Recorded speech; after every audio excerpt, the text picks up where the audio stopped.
notice requirements have been satisfied. The meeting dates for the year are confirmed at the annual meeting, are posted on the public bulletin board in the lobby of the municipal center, and published in the record within the first 10 days of the new year. Notice of this meeting via the August 6, 2021 Sunshine Notice has been sent to the Record, Suburbanite, Northern Valley Press, and has been posted on the bulletin board and borough website. Okay. The first item in the agenda is to be considered the open space discussion.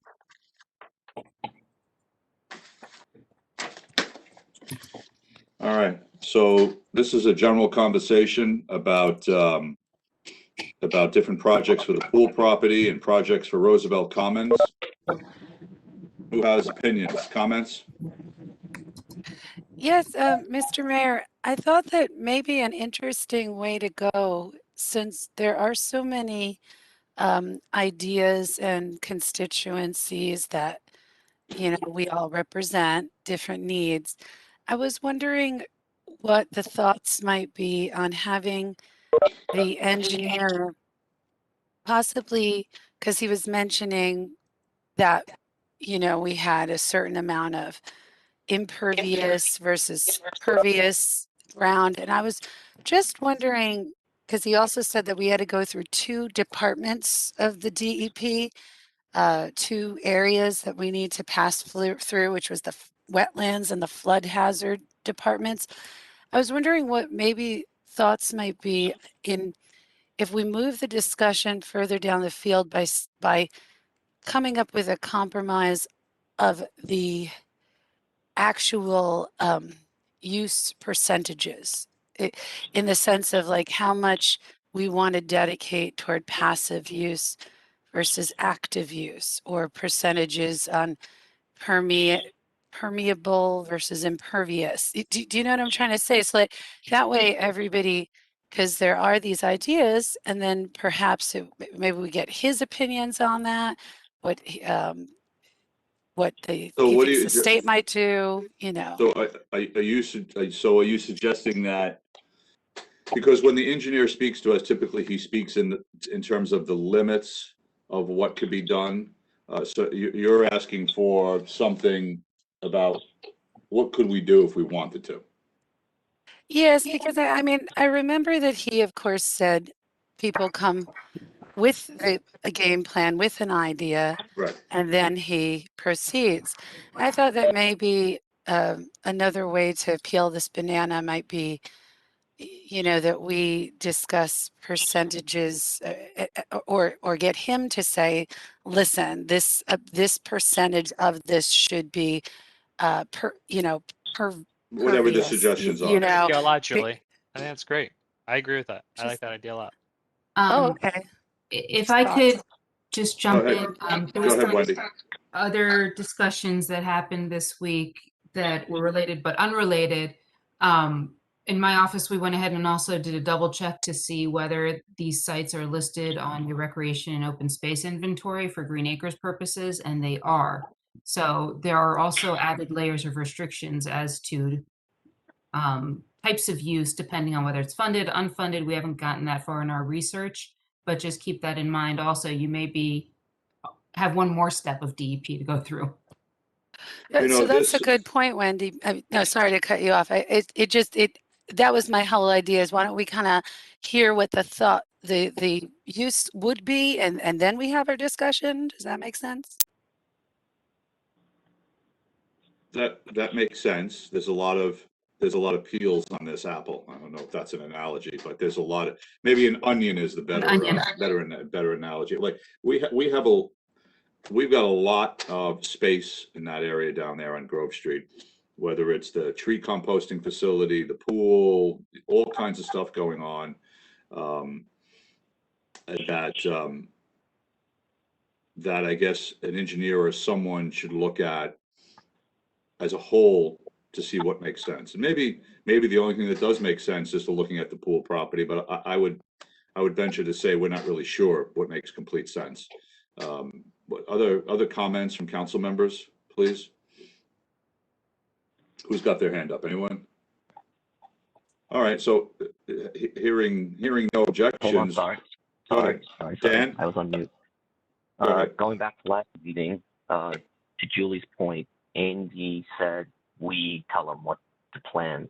So that's why we have this discussion up for this meeting, so we can whittle down Well, this there's- list Jimmy Yep. typed up, and then he draws a plan.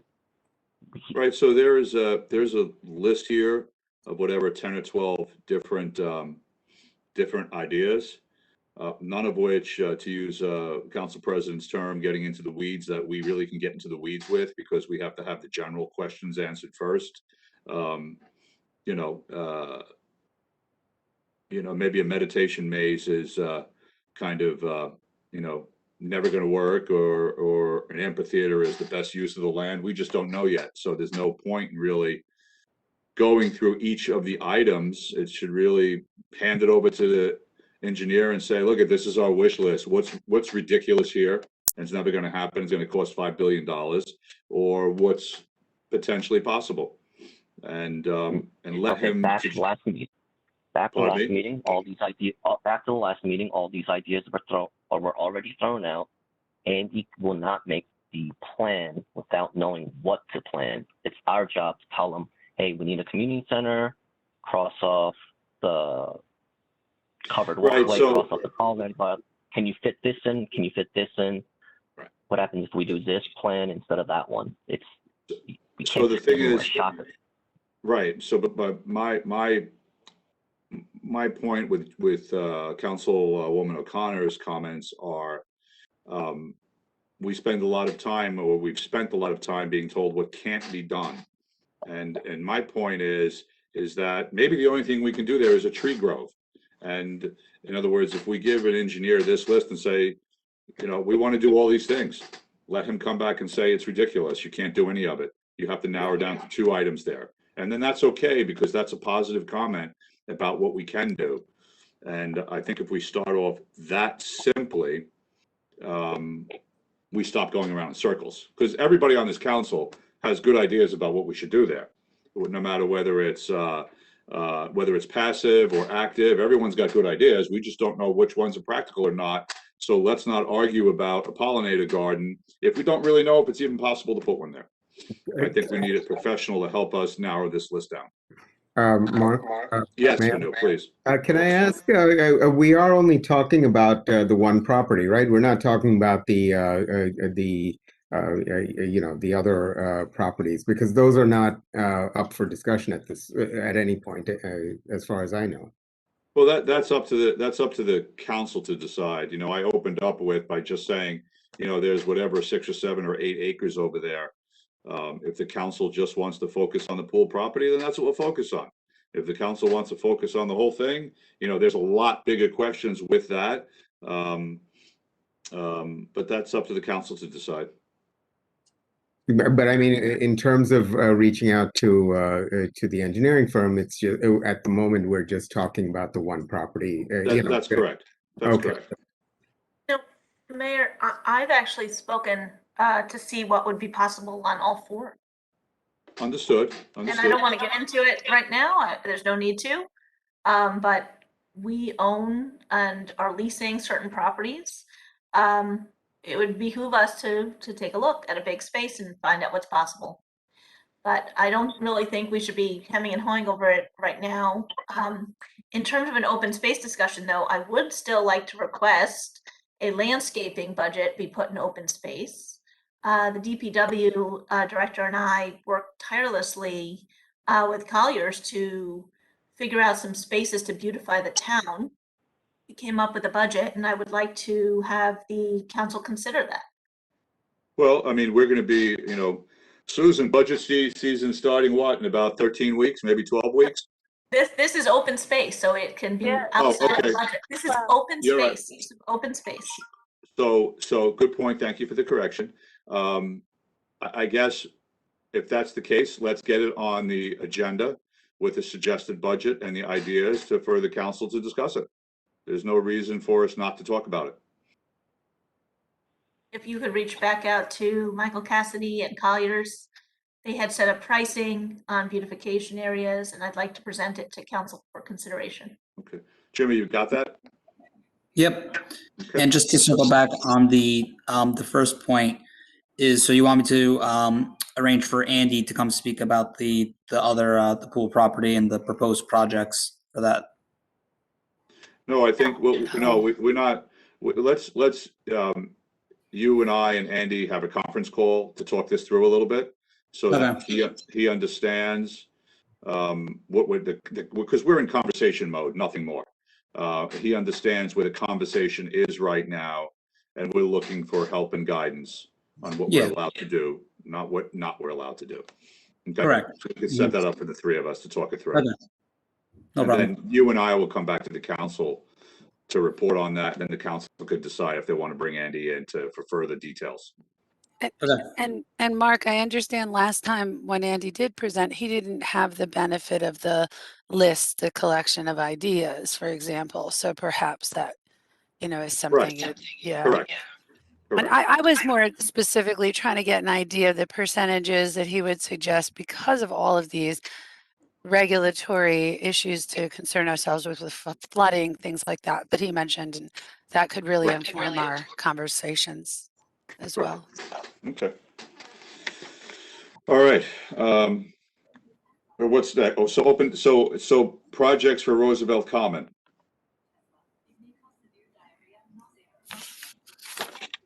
Is HBC still bringing in the landscape architect? Say that again. What was that question? I was directing this to Councilman Grossman. I know he had presented the possibility of a landscape architect, a historical landscape architect for Roosevelt. What's the status on that? We don't have a budget for it, so that's the status of it. Have a sense of any costs? Because I'd definitely consider using open space to get something for Roosevelt. I think that's a correct use of that fund, and I'd love to see that developed. So I would say if Laura or if any council member wants to has suggestions for open space for Roosevelt Commons, then that's another item, just like the previous one we talked about, to put it on to be considered with some suggestions. I think it's always important when we make these suggestions to kind of put a stake in the ground and say, my suggestion is X at Roosevelt Common, and then we all have something to work around to decide whether, okay, removing the skate park and putting in a new one or whatever it might be, fantastic, and the other three no good, and we help focus our thinking that way. So let's put that down to be considered also, with some suggestions when we talk about it. Yeah, I just want to add, we're still in the early to middle stages of renovation of that monument. And I think to do anything before we know exactly what the lighting and the whole thing looks like and how much it can tolerate in terms of crowds, according to the guy redoing it, who's an expert, I think we'd be putting the cart before the horse to build too much around it, to see how we can use that space. So I do want to get the project done. We now have further delays that I will be discussing as part of my committee reports, but we're not going to get this done this year, that monument. Not this one. All right, so let's talk about that in the committee report. Yep. Okay, Lauren, please. That's a good question. So Jeff, do we have like a lighting scheme of where we anticipate the lighting will go? We have a lighting scheme, but until it actually gets put in place, you don't know what it will look like. Think about if you were lighting the outside of your house. You can have a pretty good idea. You can do test lighting, but until it is up and running, and also we don't know, some of it, the channels need to be drilled through parts of the monument, and we don't know yet how possible that is. And so that may impact some of the way it looks in the final analysis. That's the big question mark right now. Any drilling that has to be done into that stone. But can we design the vegetation and landscape, let's say we make, 10 feet around it. Can we start configuring out the spaces all the way to River Edge Road? Because we have pathways that need some updating, and obviously the skate park area. Can we work on some of the other areas and then eventually connect? You could, as I say, you're putting the cart before the horse, because even going out 10 feet, the question becomes, how close ultimately, based on lighting, do you want trees to it? Trees do damage the monument, but how open do you want it at the same time? There's a lot of considerations that need to be given to that again are kind of, that whole area is fenced off. It's a little hard to work. Yeah, you could do by bits and pieces. There's no question. If I want to do a Band-Aid here, a little patchwork there, that could be done, no question. So why don't we, in terms of projects, maybe perhaps we prioritize it, we've already got the Roosevelt Monument repair underway. We've got some delays to discuss. We're going to focus on some ideas for the pool property. By the time we get our collective energy together, for the third option of Roosevelt Commons, plenty of time will have passed. We've got plenty on our plate, I think, with the first two, and the third can follow immediately behind. Also, I don't see the pool club moving as quickly as that's going to take a long time to develop and figure out. So to me, Roosevelt's still the center of our town, and we have to deal with the skate park. I don't think we can leave it as is. I don't think it's a safe option to have. So at some point, we're going to have to come up with some solutions here. It would behoove us maybe to get a professional, at least get an request for proposal or for historical. Let's see what kind of costs we're looking at to even get a plan. Yeah, I mean, the skate park as a side has about a year's life in it to begin with. So we're going to be dealing with that very soon as a one-off for a whole host of issues. I really would like to hear what Jeff has to say about Roosevelt Monument when he gives his report tonight. Then we can revisit this topic, but knowing that the skate park is going to have to be dealt with for sure. Okay. Just a quick thing, as Mr. Mayor, and I was hoping I could maybe help with the phone call to the borough engineer regarding open space, like because of those questions that I had. Could I also be on that call when you're discussing it? You, Jimmy, Sure. and Of course. okay, great. Of So course. Jimmy, if you don't mind just including me, I'll have the list and just flesh it out. Thanks so much. Okay. We don't have a set list. We don't have an agreed upon list. I just want to make that very clear. I'm not understanding where this is happening. So this is not an agreed upon list. None of these individual items are agreed upon. This is just, we're trying to move from being told what we're not allowed to do to what are the possibilities of what we can do. None of this is a list that's getting etched anywhere. Like I said before, we don't have any idea what of these things are possible, and that's what we want to find out: what's possible and what's ridiculous. That's all. That's all we're doing at this point. And if someone has some new ideas to add to the list, let Jimmy and I know. Okay. Next item is the Tenafly Railroad Station grant. Jimmy, did you put this one on? Yeah, Mayor, just from the last meeting, I gave an update and we provided more information. And in 2019, we were awarded a grant through the county for $35,000, a matching grant. So we received $35,000 from the county, and we matched the $35,000. And we went out to RFQ and for a historic architect for this project, and a contract was never awarded. The RFQ is just about $25,000. It's $24,000 and change. And I had asked the architect, again, just because I've worked with him previously, what his estimate of the project would be in terms of the actual construction costs. And he estimated it at $150,000. So I just, before going forward and engaging the architect, if the council wants to go that route, I just wanted that to be known. Those were the estimated costs for construction. So you're looking at a total of $175,000 with the architect's fees. So I just wanted to update the council to that and see get some direction on how to proceed.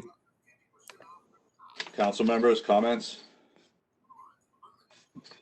Like, I guess the question is, what could be done for less than that? I mean, I understand that that's what they estimate. That's probably an all-in full renovation, but, and I guess then the question becomes, after their fee, what does roughly $50,000 worth of work get us?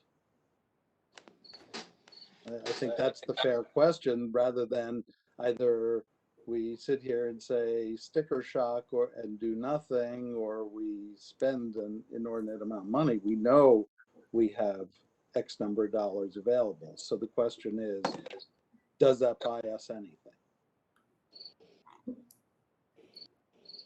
And I know you don't know the answer offhand, Jimmy. Yeah, and the reason why my slight hesitation is then I don't want to award this contract to the architect. I don't. Maybe he comes in for a. I'm just trying to see how we avoid paying him $25,000, and then if we don't like any of the options, then we just, I would hate to forego that money or put the money to that.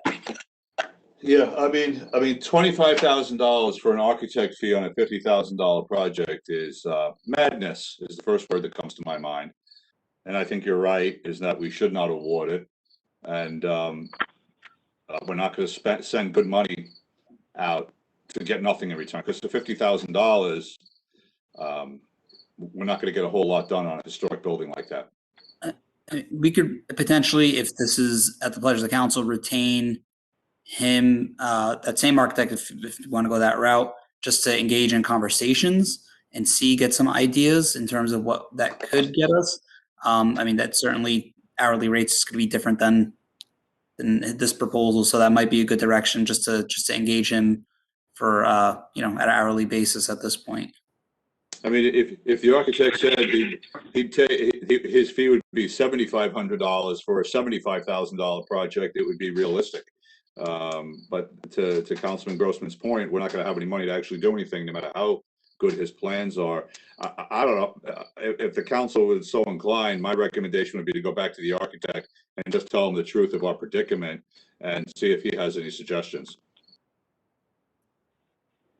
Right? Because we're not going to spend money with this at this sort of ratio. Anybody disagree with that? Okay, I agree. Jimmy. Okay. So is just so I understand, is essentially the cap for the entirety of this project, the budget is the $70,000. Right. 35 from the county and 35 from the borough. Right. That's correct. Okay. That's correct. Okay. All right. Thank you. The next item is the bamboo. Listen to me. Bamboo prohibition ordinance. Wendy, you prepared this, correct? Correct, Mayor. So Wendy, do you want to talk about this one, or should Jimmy talk about it? Whatever you'd like to do. I can take the lead on it. So essentially at the last meeting, the request was made to come up with an ordinance that would prohibit any new planting of bamboo and also place limits on bamboo within the buffer area so that it doesn't pass over into adjoining property owners who may not have planted it, since we know it does spread underground, very much like a weed. So essentially, this is a proposed ordinance for the council's consideration in order to put into effect the items that were discussed at the last meeting. Okay.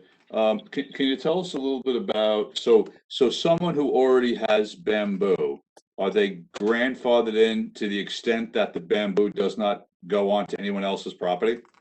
Correct. So we're not going to go in and require everybody to remove the bamboo if they already have it. However, this ordinance would require them to keep it out of the buffer area, which is the 10 foot around the property in most cases.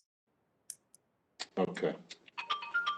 So people would have to cut down their bamboo if it's in the buffer area now? Correct. All right, does the council have opinions, comments? What do they think of this? Removing bamboo is way harder than cutting it down. You have to like poison the root system. Right.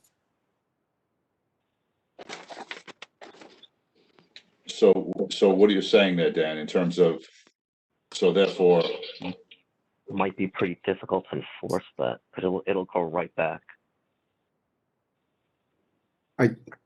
I saw something in the ordinance about poisoning the roots if if it goes into the buffer zone, right? So I mean we do talk about that. Or that it's not like Roundup. Can we actually write it in here? That, none of those extreme chemicals, because I know bamboo is incredibly invasive. You actually have to dig down into its root systems to remove. Right. So maybe we just want to say, not the use of Roundup or whatever those chemicals are that are known cancer causers. But Wendy, I want to say thank you for working on this. I think it's a really good ordinance. I'm excited to pass it, and thank you for your hard work. Oh, my pleasure. I don't actually think we say anything about poisoning. We do say that if you want to plant in the future, it has to be within a contained system so that the roots don't spread underground. I don't see anything here about chemicals. It's all about physical barriers. Correct. So the issue is that obviously it'd be hard to enforce what's pre-existing. We don't have a survey, nor are we going to undertake a survey of the entire borough to see what bamboo is already pre-existing. So that was kind of the idea with the enforcement being within the buffer area, or if we're made aware of something being a new planting that isn't encapsulated with some kind of plastic liner so that it doesn't grow beyond the area of which it is intended to grow. Just a question. Section XXX4, regulation of and limitations on existing running bamboo. Mm-hmm. What does it mean? Physically removing or poisoning the rhizomes or spraying any regrowth for several I'm years? sorry, you're right. There's the word poisoning. Oh, okay. Yes, I missed that. You're absolutely correct. We could potentially put in limitations of what would constitute a poison for the rhizomes. I don't pretend to know off the top of my head what is an appropriate one. We just keep chopping it down in my backyard, which was planted prior to us moving in. So we can add in limits of what are appropriate, and then we would remove or poisoning with approved list, and then have a definition for what is an approved poison for bamboo. We can certainly amend it with that before introduction. This is only on for discussion, so the council is aware it's not being introduced tonight. Right. Okay.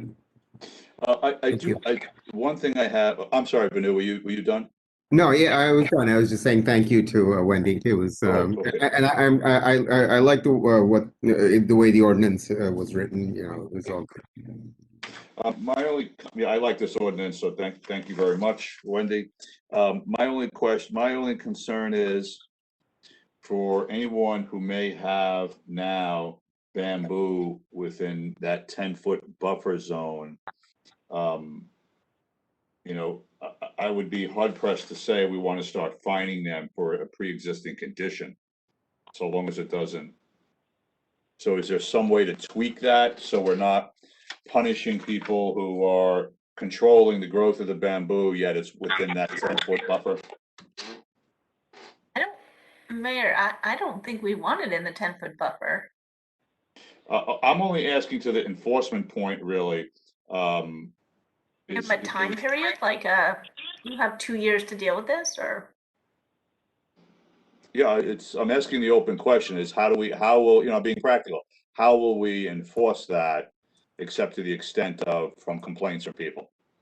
Right, because we're not going to survey or start inspecting everyone's property. That's all. Right, so that's why we drew the line as to the buffer zone. I could certainly speak with code enforcement to get ideas from them. Perhaps if somebody has, similar to zoning with a prior pre-existing use, if you have documentation that it was pre-existing, people should go out and photo document the bamboo in their yard if it's already there within the buffer area. We could do something to that effect, but it does get a little bit more difficult to try to figure out what is the pre-existing and what was just planted. Right. And in my property alone, we've got 3 different neighbors who have a little bit of bamboo on each of their property that someone planted. So it's difficult to tell who did what. And I'll be the first to say on mine, it's on the property line spanning both sides. Yeah, So right, right. we'll have to figure it out too. Right. Okay, so you're gonna tweak that a little bit and then bring it back for introduction? Correct. So I'll tweak as to what substances can be used to poison. Is there something beyond that? Would you like me to also make a pre-existing modification? Well, I think investigate it for sure, and then Okay. let's see how other towns and communities dealt with that. Okay. Yep. All right, thank you for that, Wendy. Next is the sidewalk ordinance revision. So that is also me. Go ahead, you're busy tonight. So you'll recall that there was a property owner who made application, or at least a correspondence to the governing body about a situation on their particular property where they have a sidewalk to nowhere, is kind of how I've termed it now. So there is nothing in the ordinance that provides for any opportunity for someone to take off a sidewalk without putting it back. And the council had been amenable to the idea that perhaps in a situation like this, there should be the opportunity for, at the very least, some kind of an appeal procedure. So that is what we decided to do after consultation with the administration, is we amended or made a proposed amendment to the ordinance so that, similar to your tree ordinance, which is what I was working on with this, it would provide for an opportunity to come to the mayor and council for any type of a permit that is denied relating to sidewalks. All right, so go ahead, Adam, please. Sorry, please, you go first. The one word in here, the applicant shall cause to be served upon all adjacent property owners. How do you define adjacent? People in the backyard, side yard, across the street? What's adjacent? Touching a property line. Touching the property line. Okay. Next door neighbors, back door neighbors. Okay. Go ahead, Adam, please. So I think it was well written, and I know there were the emails also. So thank you, Wendy, for the clarification. I guess my macro strategic push again is, I'm really proud of this sort of executive team that we're building with Jimmy and Alicia, Susan, and Omar and others. I would go back to the point of, again, we're not the experts, right? Like you would go to a Cassidy, or you'd go to someone else. So I would take a small group of the sort of executive team and review the if someone wants to challenge a ruling from one of our professionals. I don't particularly care for questioning the people that we pay to be the experts. I'm not a tree expert. I'm not a sidewalk expert. And I think that now that we have a great executive team, I would challenge why they can't to be that arbiter of of a comment, of a decision. So that would just be my question. Why the Well, council? I would normally agree with such a position, and I think that shows great faith in your executive team. This is not where I would recommend it. This is an instance where it is really going to be a very specific situation in which you're actually going to allow someone to remove a sidewalk without a replacement. I would not want to leave that to your professionals where there could be any claim of someone saying yes in one instance and no in another. I mean, this is, if you're going to have that same, we're gonna have that same issue with the council, and we've seen it again. I've only been on the council a year and a half, and how many people have come to us with tree, I think it just, I appreciate it. I would feel that if I had the expertise, I'd love, the Supreme Court, U.S. Supreme Court takes stuff from the appellate courts or vice, because they have the expertise. I just don't know if, again, well, very happy similar. to do it. If your professional already said no, you are now the Court of Appeals. Right. I would trust Because my the denial executives. would have come first from your officials. Right. Okay. It's just my point of view. Wendy, Go ahead, Lauren. I have a question. My concern about only doing the adjacent properties is the concern I had when the resident came to remove the sidewalk. is there somebody in the vicinity that is an ADA, as a walker, a wheelchair, or something differently abled that requires use of that sidewalk in that particular space? And is there any provision in here that, you know, if the professional says no, you know, should let's say the DPW has declared or the code enforcement declared, no, you can't take out your sidewalk. Is there any provision in here in which we can say there's an issue with sidewalk on Mr. Joe's property, we should be then building that sidewalk and connecting it rather than removing it? I mean, I just don't see. So Well, the way your current ordinance is, there is no ability to remove a sidewalk unless it's temporary and it's for reasons of replacing it with something. Right, so our building officials can't authorize the removal of a sidewalk under any circumstances other than what Wendy just said. So there is no yes ever, it's only a no. But that policy Concerned is about to the public ensure. notice? Is your concern the public notice to make sure that anyone who requires it within the vicinity may be heard? Then we can expand from adjoining property owners to a 200-foot list. That is a concern, and that's the first concern. And my second concern is that I want to reiterate the borough policy of actually wanting sidewalks in throughout the town. My fear, and I think Adam hit it on the head, is that we're very arbitrary on some of these decisions on trees and sidewalks and things. So we should have somewhere in this ordinance the concept that the borough wants and would prefer sidewalks if possible. No, so your current ordinance, if we don't touch it, does not allow anybody to remove unless it's a removal to replace. So that's what your current ordinance is. It shows the borough's commitment to wanting sidewalks because there is no circumstance in which you can remove it. Tend to So like maybe you that. don't want this amendment. Well, like I said, I tend to like that better. I mean, common sense, when that sidewalk came before us last time, said that sidewalk was not a useful sidewalk, was a deterrent. Nobody was using it. The trees had overtaken it. I would caution our council to, you know, allow against a whole lot of removals when instead we should be repairing and replacing. So Right, so this ordinance is simply giving the council the authority to be able to make a decision. It's not dictating any decisions to be made, it's just providing the options available to you. but we didn't have this option before, Mayor. That's my point. My point is we never had the option to remove.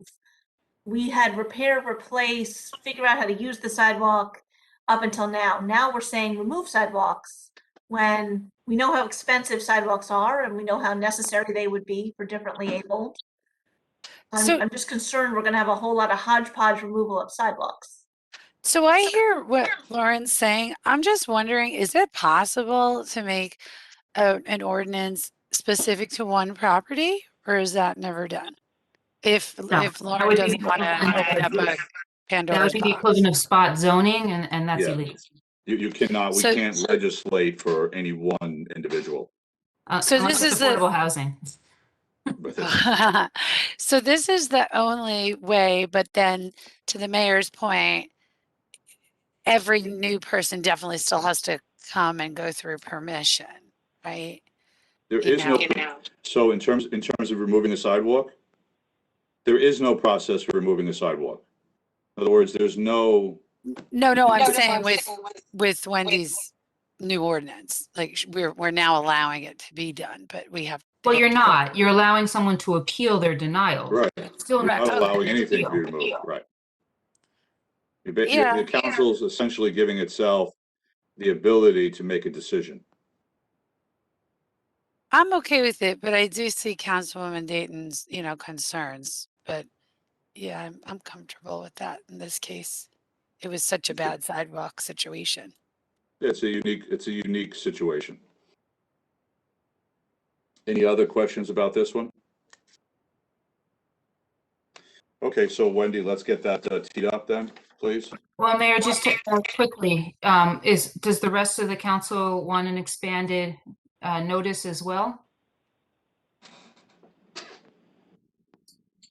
Anyone up for that? Doesn't sound like I'm hearing any yeses or Jeff? more than just the adjacent property, right? Right. No, So People in the neighborhood who the need, 100 feet, is that what you're 100, thinking? we could do that. do it to 100 feet, because that will then include people across the street, a couple of houses away in each direction. Okay. I will make that revision and have it teed up for September. Thank you, thank you. Okay, noise ordinance revision. So I did not get to that one. So I Okay. apologize if we could just hold that off till September. Okay. Okay, move to September. All right, thank you, Wendy. Administrators report, please. Jimmy? Yeah, thank you, Mayor. On the personnel end, we had 3 separate resignations in the borough. We have Raisha Franklin in the building department. Her last day with the borough was July 30th. Jonathan Calabrese in Public Works, his last day was August 5th. And now Rob Spina, also in the Recreation Department, his last day will be August 20th, coming up in a week and a half. Under Suez I'm sorry, Water. Jimmy, just before we go, just Alicia, I just want to make sure, like for all these folks, are we doing the proper exit interviews? Obviously, we don't want anyone to leave, so there's always a learning opportunity. I know a lot of these people are pretty critical. So are we having? Do we have organized exit interviews? Do we understand why? Again, hopefully these people have gotten promoted and are getting paid billions of dollars a year salary, but do we know why they're leaving, and do we have that? I'm waiting for that? Alicia to respond. I know the answer, but I'm giving her an opportunity to respond. The short answer is yes. She is being very structured in conducting exit interviews with anyone who's so far that's submitted a letter of resignation. I think it'd be good. I don't know my other council people, but I would love on a quarterly basis, I'm making that up, for us to review people. I think one of the things that a council could do more is, partner with, our HR lead and make sure that we're looking at the culture and morale of the organization. Maybe on a quarterly basis, we review how people are doing, and we would share some of this information. If my other council people members agree, I'd love to make that proposal and start doing that on a quarterly basis. I love that. I actually would like to give Alicia a platform during our council meetings. Maybe, how Jimmy has the admin report. I would love like a 5-minute HR report just on morale, incentives, things that we're doing in the borough to get the pulse of our workforce. I think that would be great. Could I ask on a related matter? Do we still have the hiring freeze in effect? The hiring freeze ends December 31st. Right. So positions that are going out or that are being requested need to come before the council before they can be put out for whatever solicitation. That's a good point. Jimmy. Yeah. Right. Yeah, Mayor, I was asked this question. This is the first I was hearing of it. So yeah. Yeah, you know what? Jimmy wasn't here when we implemented that. So because there are a couple of things we've put out in the past couple of days because of openings. Right, and I'm not saying that they don't deserve to be filled, but we did put it in for a specific reason. Yep. So Jimmy, what happened is 2 years, when COVID hit, okay, we didn't completely understand where we'd be with our finances and things like that, based on what was going on in the world at the time, and so the council put on a not a hard hiring freeze, but simply whenever we wanted to replace people or hire them, the administrator would come to the council and say, hey, I have someone retired in X department, I'm going to refill it. How does everyone feel about that? And there'd be a little conversation and people would voice their opinion and the council would just vote on it. I'll give an example of something that did come up within the last few months. It was DPW. They had to come to us for to request hiring people within the department. So. Right, so what's going on, the couple of positions are replacement positions? They're not filling new roles, is that correct, Jimmy? Correct. There's nothing new, no new positions, just replacing. Right. I no, I get that. I was just saying that even for those, it should be coming to the council until the hiring freeze is over, I think. So, do you want to talk about that? Let's talk about it right now then. See if we can't get a consensus. Jimmy, explain to the council the 3 replacement positions, and we'll go from there.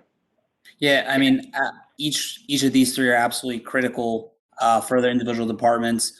DPW is, they're pretty much running thin, and I know there was some changes made in that department, so this would be critical for them to keep operating for the needs of the borough. Building department, no question. I mean, there's just 2 clerical staff members, the assistant to the construction official. So that definitely, I would 100% recommend that be brought up to speed. With even with the 2, they're still behind with all the increases in submissions over the past year from COVID, all the DIYs and everyone doing changes to their homes. There's just been a huge increase of volume to that department, tremendous from year to year, and of course, it's similar with rec. I mean, they going through their programs, having that independent person assisting them in some of their facilities maintenance. I mean, because essentially, if not, we take it from DPW, and then now they're already potentially would be already operating thin, as thin as pretty much as thin as possible. So that there would be a strain on them to dedicate someone for the recreation needs if we took that dedicated person from them. Anyone Can have I questions? ask a question? Sure. Jimmy? Yeah. In particular in the rec department, this is the person who lines the field and does a lot of the extra work. Are we advertising it as the extra work position, or are we advertising it just as the internal admin position? Because we should check with Jamie as to how she wants to structure that. No, absolutely. Alicia's been handling that, speaking with Jamie, and she's out on vacation this week. I would imagine it was going to be in-kind replacement. My point is, I'm not sure that the description of the job that currently exists is actually what gets done. I know this particular person went above and beyond many times. Yeah, absolutely. Yeah, I'm just a little confused for a second. I'm going to admit, because we're talking about replacement positions for people who are leaving, not filling new roles. And did we talk about this during budget time? Maybe Susan, you could speak to that a little bit. Yes, during the budget, when we would go through each department, if a certain position was open, at that time, the governing body had also said, like I know there's been 2 vacancies in DPW, and they said don't fill those. Another example is we weren't filling the position in my department, the purchasing assistant. We held off on that until last year. I was under the understanding, though, I thought that if someone was leaving and to efficiently operate the borough, especially if it was not a higher level position, that we would have to replace. Like, for example, in my department, I need a tax clerk payroll person. We're really shorthanded. This is a position that really needs to be filled. I have been advertising for it, and we're looking for someone, and we're very shorthanded. So those are the type of jobs that I was under the understanding to efficiently operate the borough, we would replace. Otherwise, when people leave, the departments will be short-staffed, more overtime. It was the positions that were in the budget that were open that we discussed that maybe would be on hold. I think, Vanu, That's what that's the clarification But there. Yeah. I don't think so, because there were a number of positions that were in which we were replacing or whatever, that people still were forced to come to the council during that period of time. There's a number of them that I'm thinking of right now. The youth center, the DPW, there's a few of them. Right, that was all discussed because in the youth center, we know we put some positions on hold. And then in DPW, we had 2 vacancies. Any new positions, the Florida positions. But those were all those replacement positions. those, some of them we held, and some of them we did not, we created and put it in the budget, but we were told not to fill. But when you have people, like 3 people now leaving, you definitely cannot go without another replacement in the building department. Susan, nobody is saying that we would be unreasonable and say an essential employee is not going to that we're not going to hire. But I think the basis of it was that we wanted the mayor and council to be aware and kind of sort of to be able to evaluate the needs. And if you're saying that it's an essential employee, you tell us why, and then we would say, yeah, sure, of course, you need that employee. Go ahead. So to Vanu's point, I guess the question, just to put it out there, is the council okay with Jimmy's recommendations for these replacements? Yes, hire them. Yeah, I mean, so if we're not hearing any no's, then we'll we'll move forward. And, yeah, I mean, sorry. I understand. No. So I'm just saying I'm not protesting the employees or hiring these employees as replacements. I'm just saying the process. We shouldn't circumvent the process. And there are 4. There were 4 job positions being requested in one way or the other by the HR manager prior to an email went out today is my point, and that should come to us, and then they can send it out. All right, that's fine. Okay, so Jimmy, moving forward, with new replacements, we'll just bring it before the council. That's all. No I'm problem. gonna assume that these are at the exact same salaries. So Jimmy, why don't you speak to that? Yeah, they would not be over the budgeted amount that's currently budgeted for. We're gonna aim to, if the person doesn't have the same level of experience, to not over the same amount. Of course.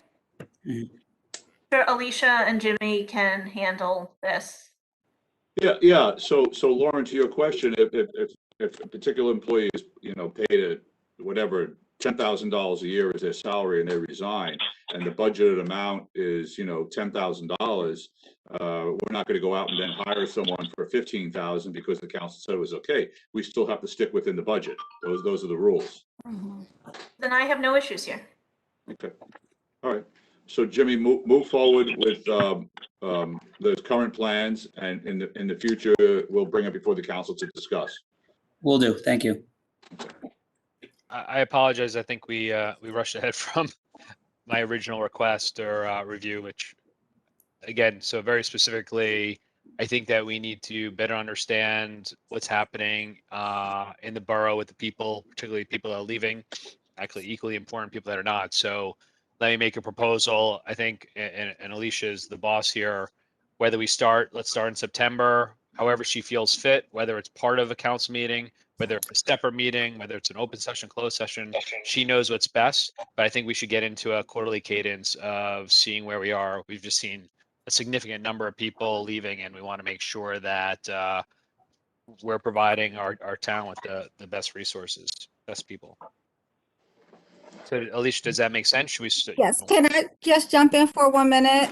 Please do. Hoping. Because one of the things I was proposing, we're seeing such a high level in turnover was to survey our employees to see why they're actually leaving and what's making them want to stay, right? So you want to do a stay interview as well as the exit interviews to see what the employees are thinking. The flip side to that is you don't want to do the interviews and not have an outcome from the information that's received, because that's only going to make employees more angry, and it's also going to impact the morale.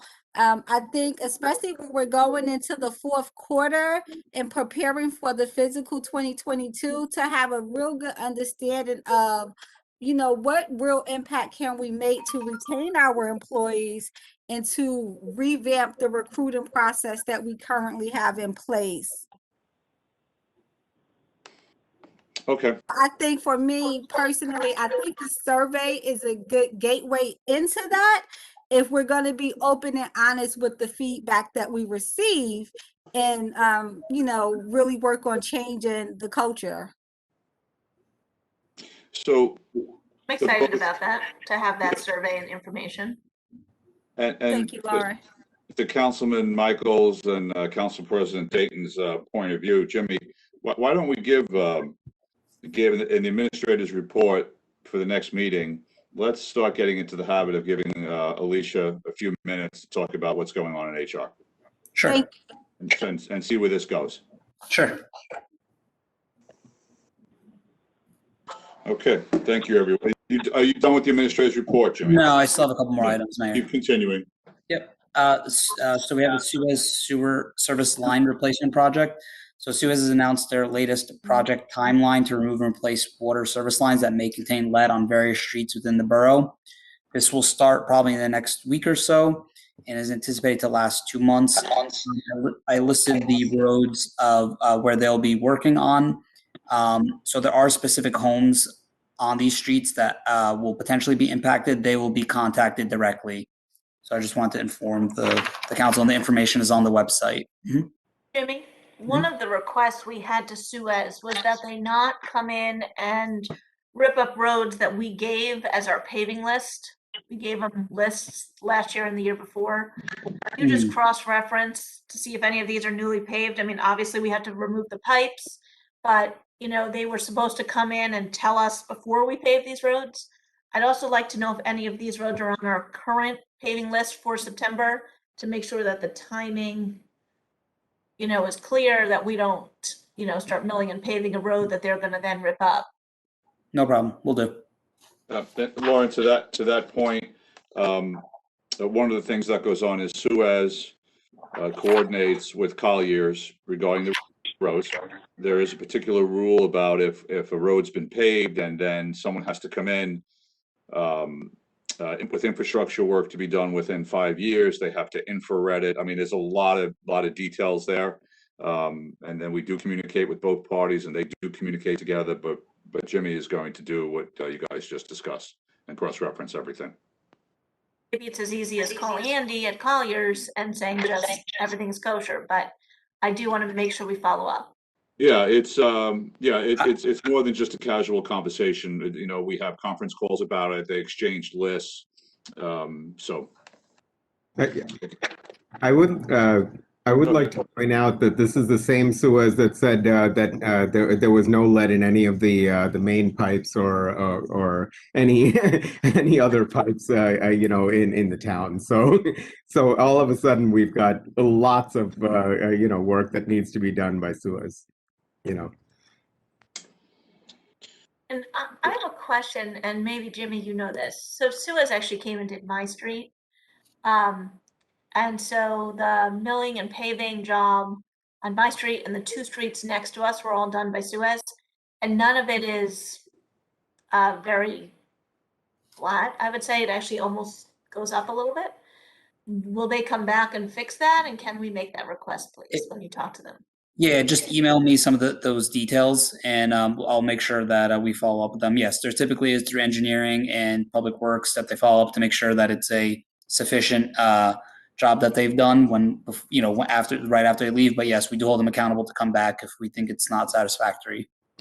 Well, I'm sure I'm not the only resident in town who has this issue, so maybe rather than give you a particular street, let's just make that an all over request. I mean, if I'm going to send someone somewhere, I'd prefer to know where I'm sending them specifically if we have a specific issue or complaint. But yeah, I mean, they do that regularly, but if you're not satisfied, then I'll have them go, again, they do that regularly anyways when they come to work, but if it's something that sticks out more than that, we have DPW and engineer go look again. Okay. Yeah. As long as, I hope anyone else in the public who's listening has that as well. Thank you. Yeah, no problem. There's also another project Suez will be doing. It's a water main replacement. This will be on Howard Drive between Thatcher Road and Leroy Street. Construction is tentatively scheduled to begin on October 14th and will roughly last about 4 to 5 weeks. The impacted roadway will be completely resurfaced in the spring of 2022 by Suez. And then a couple more items, Mayor. I know this will be discussion later on, but I did want to update the council about the Roosevelt Common electrical project that did go out to bid a second time. And on Friday, bids were received, and we did not, again, receive bids for this project. So I've asked Wendy to outline the following steps on how to negotiate. And what the following steps would look like as we now have, a couple options available to us potentially. So Wendy is looking into that on how to proceed. And then last but not least, we'll be adding, and Councilman Grossman will also speak to this during his report. We will be adding a resolution tonight to permit fireworks in September. This will be this was the postponement of this year's 4th of July fireworks. So we weren't comfortable in scheduling and making all the arrangements during the tough times of COVID. So we felt comfortable to do something in the fall. So now I'll allow Councilman Grossman during his report to kind of give the details of the events. But we will be adding a resolution to authorize the contract and the vendor to permit to allow them to do the fireworks for this event, this one-time event. What's the date, Jimmy? September 19th, with a rain date of The 26th. September 26th. Thank you. No problem. And that concludes my report. Thank you. Question just quickly, Jimmy. Yeah. On that Howard Park Drive work, is the school being notified since Smith School would be greatly impacted? Yes, I'll make sure. I'll make sure to check with police, and I'll make sure they know ahead of time from now, so they'll have as much time to make any arrangements that they need. Okay, thank you. Yeah, no problem. Okay, moving on to correspondence. The first one is from Mr. Nagy or Mrs. Nagy here, F. Nagy. And this is a conversation, Frank Nagy, regarding the weed and grass clippings, which I don't know about all of you on the call here, but I'm also starting to receive a fair amount of feedback from residents asking about whether we can consider this for the future. I'm not sure what the council wants to do, if they have any opinions. Mayor, Mr. Nagy can't be on for tonight, so I just glad that it's on the correspondence, but he's not on. Okay. Councilman Grossman. Yeah, I'm kind of trying to understand, because I know I do my own grass cutting, and probably one of the few left in town that is, but a few years ago this was proposed because what it does is it actually has a multitude of effects. First of all, the state of New Jersey recommends it, and they recommend it based on Rutgers Cooperative Extension, which comes out of Cook College, the state's agricultural school, that to leave grass clippings in place actually helps provide a lot of nutrients to the lawn. And I have found that to be the case. Yes, if you let your lawn get really, really long, it does get a little messier. But, No, it's a good incentive to kind of keep the lawn at a reasonable cut. The grass is not clogging up. I'm not getting any problems. And I find it also nice not having to stop the mower and restart it every 2 passes, which actually adds pollution to our environment by restarting the mower that many times, not having to put the grass in barrels, not having to schlep it out to the street every Tuesday, and if I miss a Tuesday, then generally I'm stuck with a barrel full of grass that starts to turn to mildew, which it doesn't do when spread out on lawn. And it saves our DPW staff time and effort since they're not picking up. This has been in place for several years. I originally had some skepticism, although I supported it because of the environmental concerns. And now I think it's been a great thing. So I would really be curious to know other people who do their own lawn and don't have landscapers who cart away. And the bottom line is also, if it really is that bad, you can, I know there was a comment about weeds and paying the sanitation collection to take the weeds, but I put weeds and shrubbery clippings in barrels all the time for garbage pickup, and they do take it without any question or any problems. And as I say, the grass I leave in situ and let it just add to the fertilizer. It also saves me the cost of extra fertilizer, which is also not good for the environment. So I just see a whole bunch of positives. So I would really like to hear why this is such a negative, as one who's now been doing this for 3 years very successfully and not having any problems from it, and saved my back a whole time. Lauren? So I think that this resident, I know him, he's incredibly environmentally conscious. I think what he's pointing out is that the theory behind it is valid. However, the reality, and he's explaining some of the reality, is that people are circumventing mulching with the grass clippings and weeds and actually harming the environment in other ways to deal with it. And so what he's saying is that while it was good in theory, in practice, it's not working. And I know he does his own grass, so he's one of the people who do it. And so I think that we need to see the reality. So even if that we like the concept of, and it's environmentally more friendly, if everyone's doing these kinds of things, putting their grass clippings in plastic bags and having the sanitation workers take them, then we need to figure out if that's the reality here. That if, this is the majority of people dealing with the grass clippings versus, the one or two people who actually are doing it correctly. I would hope that it's more than one or two people doing it correctly. If that's it, then we need to up our education.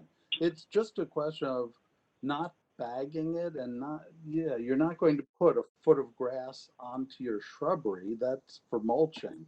You're basically just leaving, and all mowers do this. They have a chute that just shoots out the grass, and the recommendation is about top third of the grass into the lawn actually helps. And there's enough studies that show that. I mean, that's just not, that's not fake science. That's the real science stuff. And it's recommended not just by New Jersey, but most states at this point. So if people are circumventing it, shame on them. That would be an education campaign, but not to undo something that's environmentally smart and helpful. And as I said, there's even starting and restarting mowers actually goes through gas and increases fumes in the environment. And that's a problem. And it also extends the amount of time it takes you to cut, which extends the amount of hours of noise. No, So maybe what we do is on we follow up some with level- DPW. I'm sorry?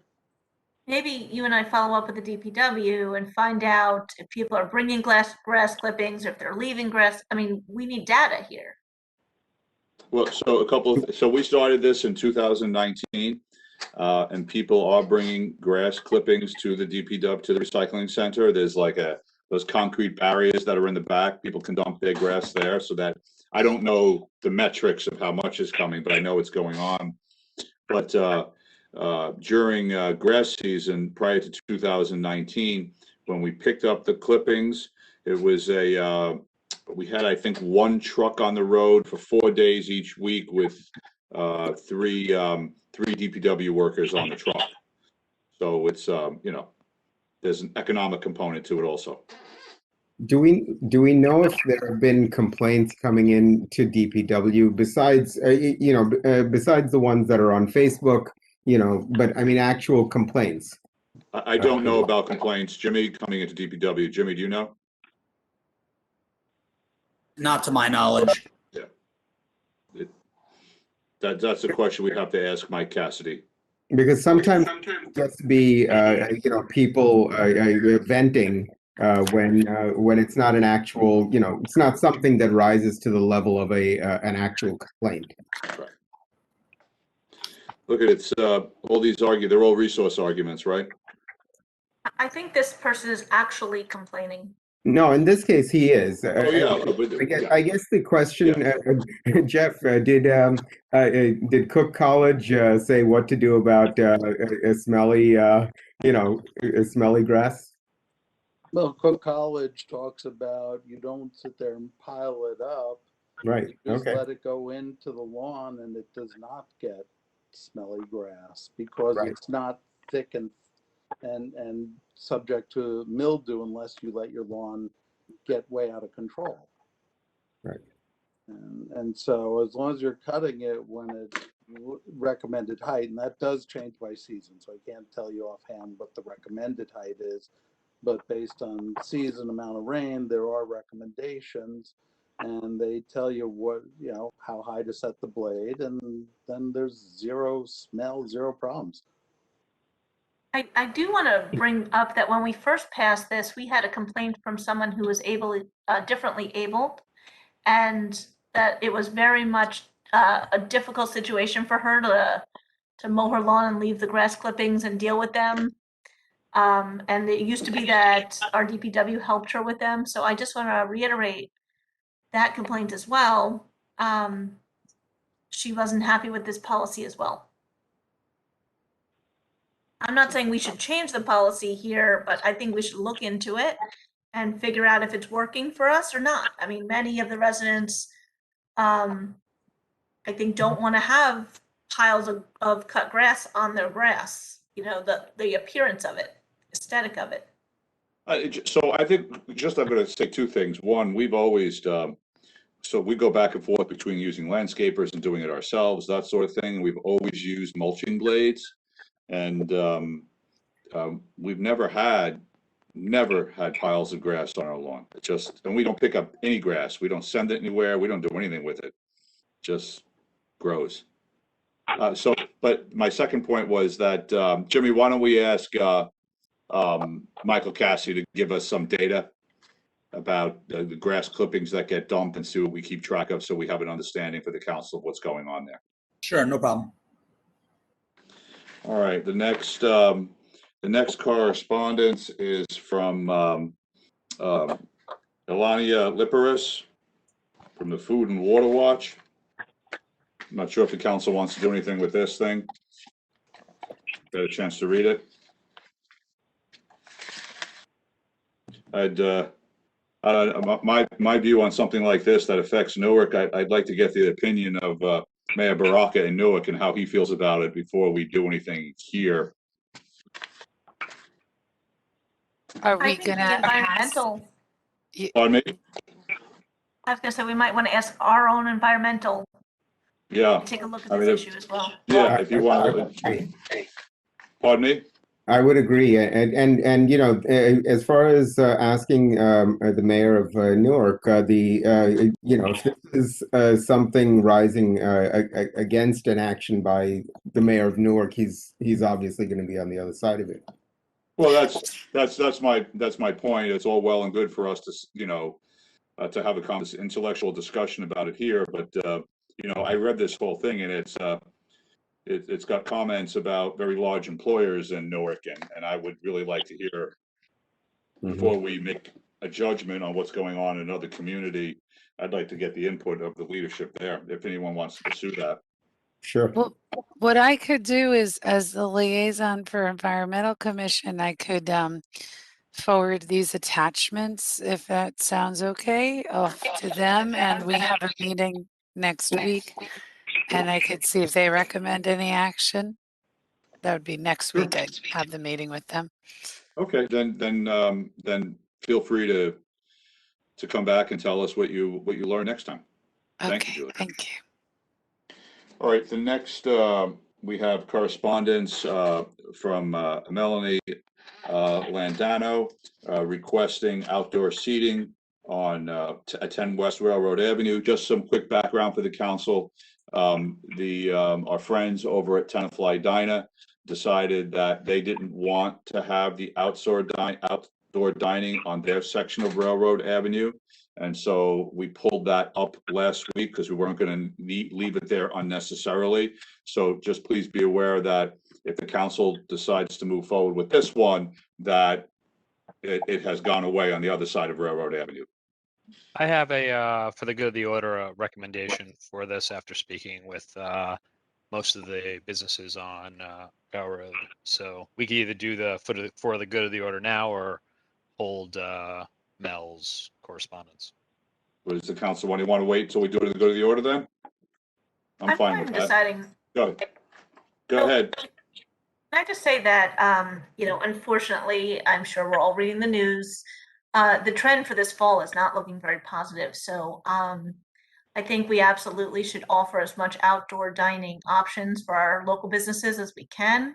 And if they want space, this is just in general, we should try to accommodate so that our businesses survive another wave of this pandemic. God willing, it's not as bad as last year, but from everything I'm seeing, this fall I think might be rough again. So Adam, I'm fully supportive of giving outdoor seating to Mel's Butcher Box, and we can discuss it later, whenever you want. Okay, we'll hold it for the good of the order.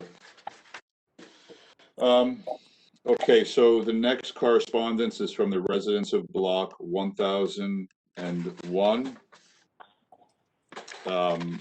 Wendy, do you want to address this a little bit regarding the past? Well, it's certainly, I'm not privy to past. You know what? No, you know what? I'm conflating this with a different issue Yes. on County Road. So I didn't mean to put you on the spot there. Jimmy, do you want to talk about this, or do you want me to? I'm happy to. Yeah, if you can. I wasn't Yep, too familiar with this. Okay. So what's going on is in this particular neighborhood here, one side of the street is residential, the other side of the street is commercial and retail, and the businesses there previously went to, I believe it was the planning board to get a variance on what they wanted to do there. All the proper notices were given.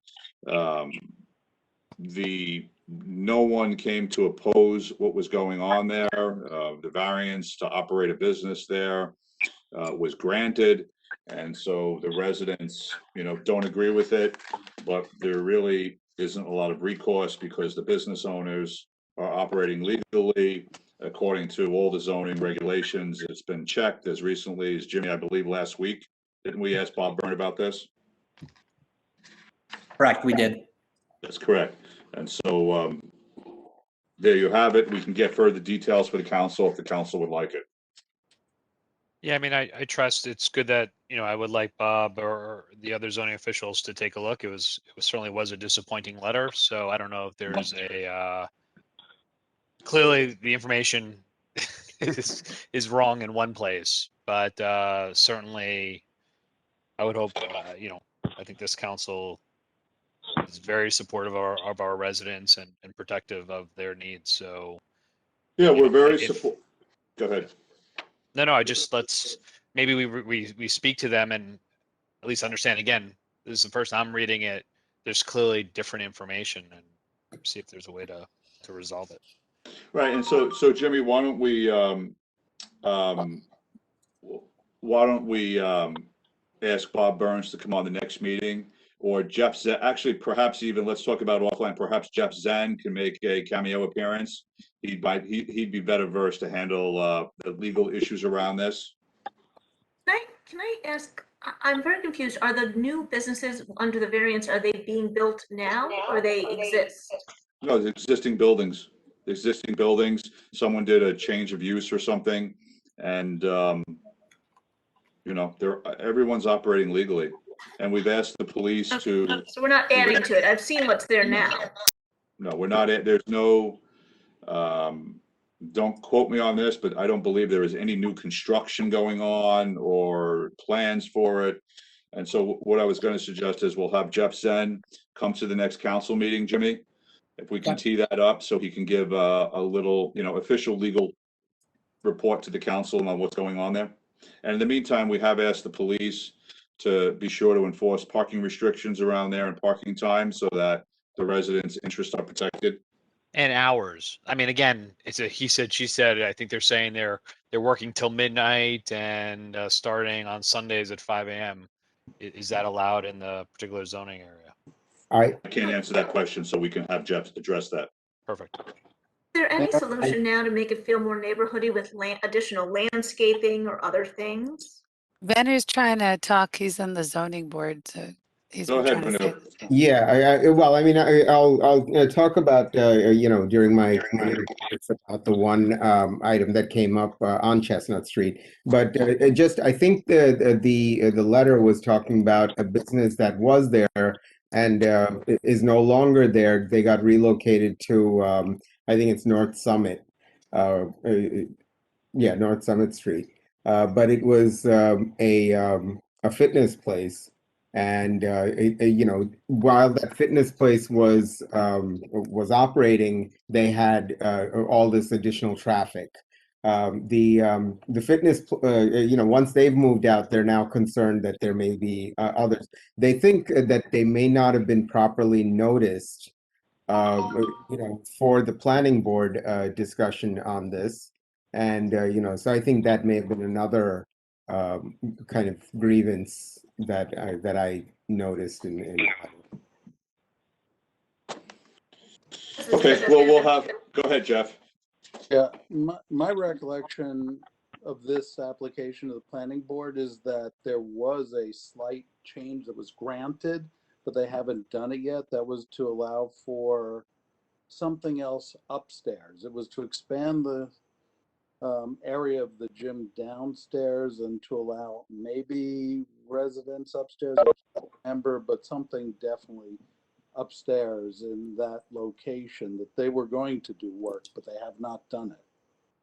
Well, there was about 2 or 3 years ago, there was a second floor added to a building, right? But that's to Council President Dayton's question, that is that's 2 or 3 years at least in the past, maybe even longer. Okay, all right, so we'll have further reporting on that come the next meeting. All righty.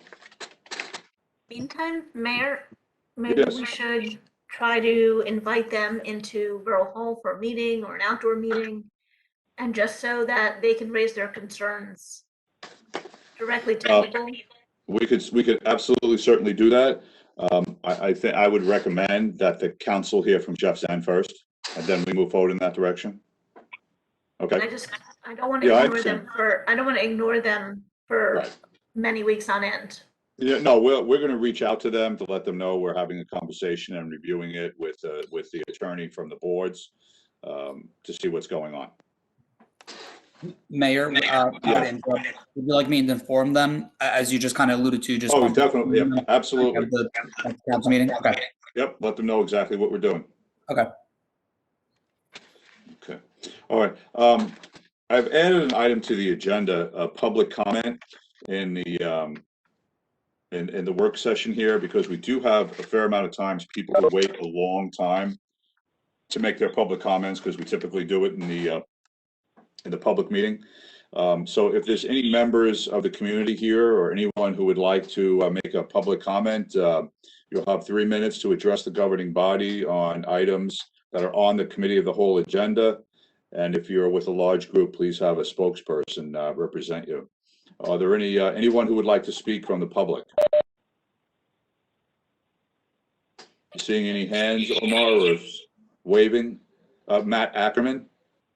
I have Christine Pardon me? I have Christine Evron. She wanted to speak. She was waving her hand. Oh, okay. Christine Everon, Hi, can you hear me? we can hear you. Oh, amazing. Thank you. Christine Evron, 39 Leroy Street. Just wanted to add to the list of the open space considerations by the pool property. You have a pool there that has a nice flat surface, has stairs down to it. Consider making it a temporary amphitheater where you put bleachers in each of the wings of the pool and a circle in the round type of performance area. I would imagine it would need some audio features added to it, but that might make a very nice theater space with very minimal modifications while you're working out a more cohesive plan. Thank you. That's it. Thank you, Christine. Any other members of the public you see, Omar? I don't. Oh, yes, Matt Ackerman here. Matt Ackerman? Yes, thank you all very much for this opportunity to speak. I'm speaking to object to the ordinance. I'm sorry, Mr. Ackerman. Can you state your name and address for the record, please? Sure. Matt Ackerman, 33 Innis Road, Tenafly. Okay? Yes, go ahead. Thank you. I'm speaking to object to the ordinance banning cannabis businesses in Tenafly. I am the founder and CEO of Cocentra, a cannabis consulting business based here in Tenafly. I have worked in the legal cannabis industry for the past 4 years, most of that time as an operations executive at a large publicly traded cannabis company based in Massachusetts. I've worked on the ground inside businesses large and small of all license types, from cultivation to manufacturing to retail, in legal cannabis businesses in multiple states, including Maryland, Delaware, Rhode Island, Massachusetts, Illinois, and Nevada. I've written applications for licenses of multiple types and been a part of the executive team building new cannabis businesses and managing the various regulations in multiple states. Since February, before the legislation establishing the rules for New Jersey's new cannabis market was passed, I've been reaching out repeatedly to nearly all members of this council to offer my expertise and experience on a volunteer basis to little response, and no request for input of any kind as the council has rushed to pass this ordinance. This has been particularly frustrating as I've now spent significant time with the leadership of many towns in New Jersey that are opting into the cannabis market. I can tell you then from experience that writing in an ordinance allowing cannabis businesses in Tenafly is no big deal, and certainly does not require the kind of extensive studies that members of this council have proposed. Given that cannabis is far less dangerous than alcohol, it is particularly strange that Tenafly has not considered simply applying the same zoning rules that apply to liquor stores to cannabis retailers. It's also to be believed that Tenafly can allow cannabis businesses into the market whenever it wants with no negative repercussions. This is not the case. There is already an open retailer in Paramus, another planned, and another planned in Fort Lee. And this is before even the winners of the license applications from 2019 have been announced. No doubt even more towns nearby will soon opt in, sending tax revenue to those towns where cannabis retailers will be creating brand names that draw cannabis consumers and their tax dollars away from Tenafly for many years to come. Further, the state has limited retailer licenses to just one per business, meaning that this ordinance forces homegrown cannabis entrepreneurs like myself to seek to establish cannabis businesses elsewhere. Delay is therefore costing Tenafly the potential to work with numerous entrepreneurs who will be among those who are likely to create the most successful and responsible cannabis businesses. I urge you all to reconsider your vote for this ordinance. Mayor Zinna, if you are able to veto this ordinance, I urge you to follow what you did in Englewood and do exactly that. Even if you pass this ordinance now, license applications will likely not become available until November, giving the council plenty of time to pass an ordinance allowing cannabis businesses. I offer my help in any way it can be helpful to get to a cannabis policy in Tenafly that is in the best interests of its residents. Thank you for allowing me to speak. Thank you, Mr. Ackerman. Omar? There's no other hands, Mayor. No other hands? Okay. We're going to close the public comment section. Jeff, did you raise your hand? No. Okay. We're going to close the public comment section and move on to the resolutions. Questions about the resolutions? And I understand, Wendy, you're going to add the fireworks resolution to this? That is correct. There will be an additional resolution authorizing the fireworks contract. And Mayor, could I add one point of clarification as well? I'm listening. At the Go last ahead. meeting, the resolution, the number now is resolution 21-318, the refund of the security deposit. That was pulled because of a typo. Correct. The correct date is now, it was listed as July 27th. It was after the previous council meeting, and it was a typo. We went back and corrected it. The event was June 27th, so just wanted to inform the council of that. And so the residents getting the appropriate refund that they're owed, correct? Yeah, correct. It was just a matter of the typo of the date of the Okay. event itself. Doesn't change the money. Okay. Correct. Is there any other resolutions being added, Wendy or Jimmy? Not on the consent, Mayor, but there will be a resolution added for closed session. But Okay. it won't Very be part of good. the consent. All right. So there's no questions from the council here? I Go ahead. just want to comment on what Jimmy just said. Nothing negative. I'm glad that got resolved.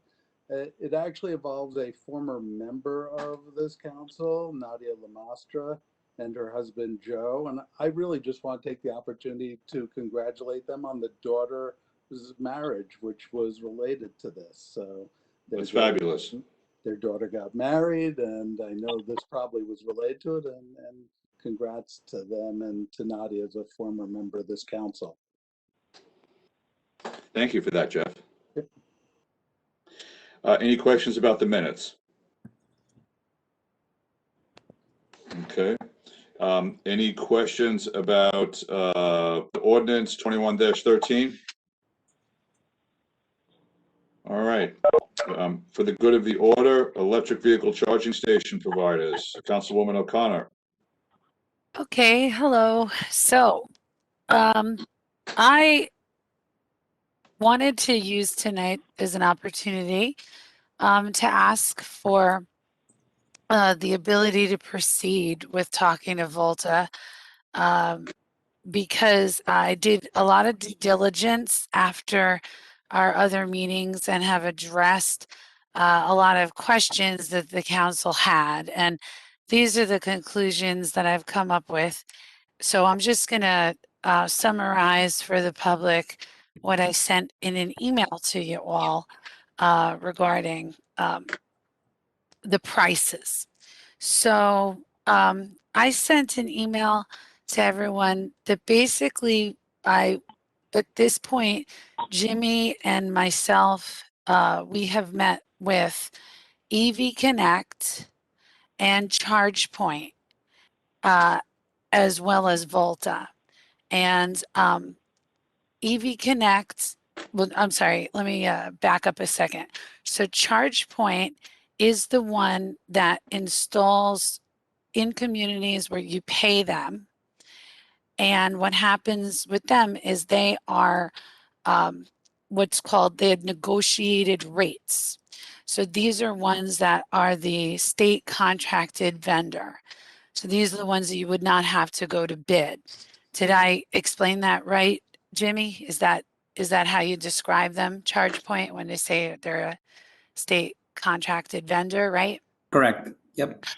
Okay, so then for them to put 2 chargers on Washington Avenue that people would put their own credit card in, that would cost about $55,000. So 2 times a little over 25 grand a station.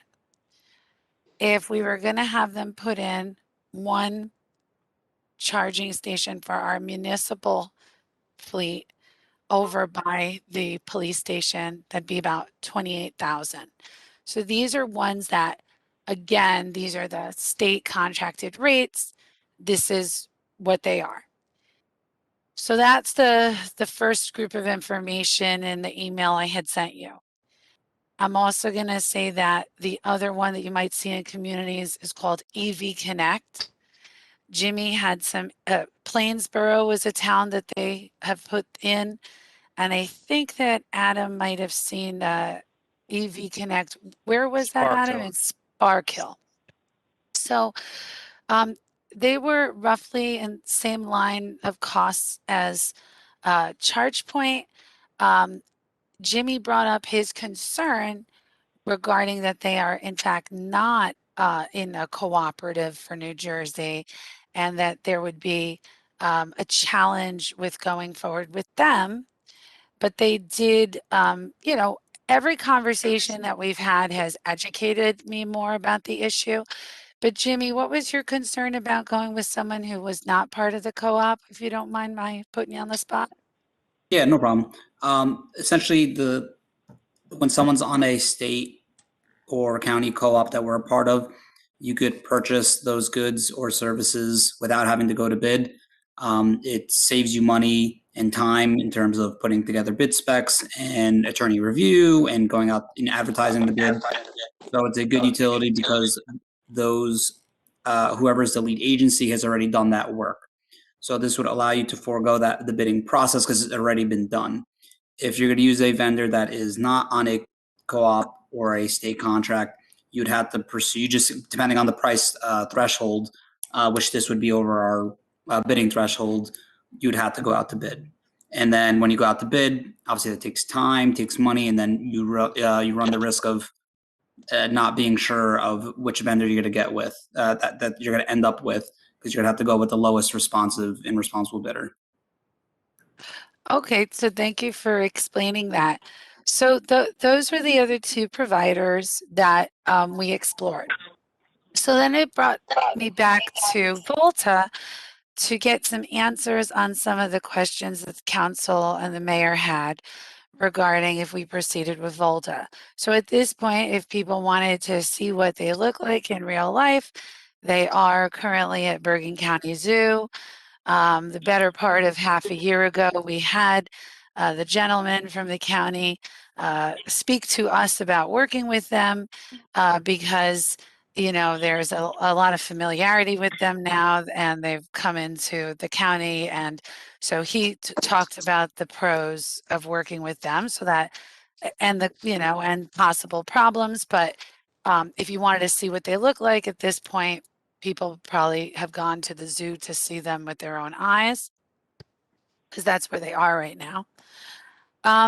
So one of the things that concerned some council people and myself was this idea that it would be a 10-year commitment. So while it's amazing and wonderful that they put it in for free, the price of that would be, you know, oh my God, it's a 10-year commitment. What does that really mean? So, and I remember that Gerald from the county talked in terms of more of a 5-year commitment. So that kind of got my ears perked up, and I reached back out to the Volta gentleman and I said, so what exactly is it? And this is where I think that this is why I would recommend at least moving forward with this company. There is an exit plan which makes this desirable. So Volta would put the value of each station at $25,000. Now that's in line with what those other vendors, if we paid them, that's what it would cost, roughly, even a little cheaper. So let's say we think this is the worst idea we've ever done, and we wanted to get out of it at, you know, at the end of the first year, we would owe $25,000. which isn't really any different than if we had paid to put in the stations ourselves. And then that starts depreciating by 5,000. So if we wanted to get out at year 2, it goes to 20,000 a station. You know, sorry, I mean, well, end of year 1 be 20,000, then end of year 2, 15, end of year 3, 10,000, end of year 4, we would owe them 5,000, and then at the end of year 5, which I think is what Gerald was kind of implying with the county, is you actually would owe 0 if you made it to 5 years with them, and then you have 5 more years of a commitment. But from what I can tell, this really is that, there might be issues of, bad faith in the contract, but it seems like you would not owe after 5 years. Now, why is this important? We understand the 10-year commitment is important for getting it all done free, no cost to the taxpayers. However, we understand also that the technology is going to be changing a lot, within 10 years, maybe 5 years. Maybe we do want to drop this early. So I did want to get a better sense of the exit plan. So once I did get an idea of that, I have to say, to my mind, the benefits really outweigh the negatives. First of all, we've been putting this stuff in, including that level 3 fast charger, which is really desirable for getting electric vehicle owners to come to our town to spend money in our community. They really would be, people love to get free charging, and this could be such a boom, I think. But what's good about it from our perspective, so it doesn't cost any money to put it in for taxpayers. If we hate it, we can get out, and that's in line with what it would cost to put them in ourselves. And also, they already have such a relationship with our county officials that I view that as all in the positives. So I would just like to kind of get the consensus sense of the council, if we could allow our professionals to move forward with talks about Volta and really maybe drill down in what a contract with them would look like. So that's just, I did want to say I did that research. I found out some answers of questions that people had. So I, throw it back to you, but I'd like to kind of give an answer one way or the other. I personally think that proceeding with discussions with Volta has more positives than negatives, in my opinion. So that's why I wanted to put it on the agenda. Questions from council members? So I have one question. When you talk about the exit strategy after whatever year 1 or year 2, and the amount that has to be paid to Volta, do the electric charging stations themselves stay there? And it's just the advertising portion that's removed? How does that work? I believe so. I mean, I believe we are, they've done the work, they've put in the station, and we'd be paying for that equipment to stay. And that would be like the type of detail I absolutely want to drill down in with our attorney. I also want to drill down on one other thing and make sure there's not any additional cost of them saying, oh, this is the amount we think we would have made if you didn't break the contract. You know what I mean? Like, so I do want to make, I'd caution Wendy if we proceed to asking that, but I do believe we'd keep the equipment because that's what we're paying to keep if we break. Adam? So first, I just wanted to thank Councilwoman Dr. O'Connor. Thanks. I think this is just a great example. I mean, she's just done serious legwork in partnership with Jimmy. So huge thank you for that. I definitely think it sounds like from the research that was done, sounds like Volta is seems like the right way to go economically. So it sounds like that's the conversation we should have. The two other points that I know I've spoken with Councilwoman O'Connor on is I'm really excited. I know you touched on it a little bit, but we got to get our town going. Like, you know, I'm super excited about having it in the municipal center, having it at the DPW. Like, let's just start that yesterday. And then the last thing would be, and Councilman Dr. O'Connor would understand, I think knows it best, is I wonder if there's, and Christine Nevron brought it up as well, if there are other places in addition to what you're talking about or instead of, but we have like some anchor, it's a terrible word, like tenants for say, like the Stop and Shop. It's a huge parking lot. Would they be interested, or before we do anything, do they have any plans to do that? Clinton Inn, I know they're redeveloping the entire Clinton Inn. That's a huge plot of land. Do they have plans already? So, you know, in parallel, I definitely think, you know, from the work you've done, Volta sounds like the right one. Can we just also see if any of these private, you know, I don't know, My Life, the center of town, you know, gas station of sorts, are those, I've seen those are other places that we've done it. In parallel to this, and let's speak to Volta, let's get on it. Like, let's see if, you know, the private sector would want to, do they have plans as well? Because, you know, I would hope, I definitely want these. I also don't want like 850 of them. Have more charging stations than we have, you know, electric vehicles of sorts. So let's just know what the other private institutions are doing. So just a quick question, Adam's saying a quick answer is that a few months ago, Volta had said that the Stop and Shop was an area that they were already in talks with. That's awesome. So That would be just great, right? Because it's a huge plot. right It's a there. huge, yeah, and in town. Yeah. So thank you. Thank you. No problem. Thanks. Questions from other council members? I Yes. see Lauren's hand up. Whose hand? Lauren? Lauren. Go ahead, Lauren. Julie, thank you for doing all the work, and I know it's incredibly detailed. I actually have been driving around looking at some of the other towns' charging stations and seeing how they're set up. And most of the charging stations that I've seen on municipal land are 2 or 3 charging stations, very discreet, no large TVs, no TVs throughout their towns, no advertising blasting at the people charging their cars. People come in, they sit with their car, they get out of the car, they get a cup of coffee, they come back.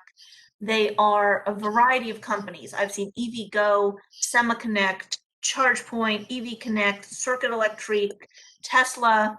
At no time did any surrounding towns give up the charm and character of their town to get this done. And yes, Volta is giving this to us for free at the cost of the character of our town. So I'm a hard no.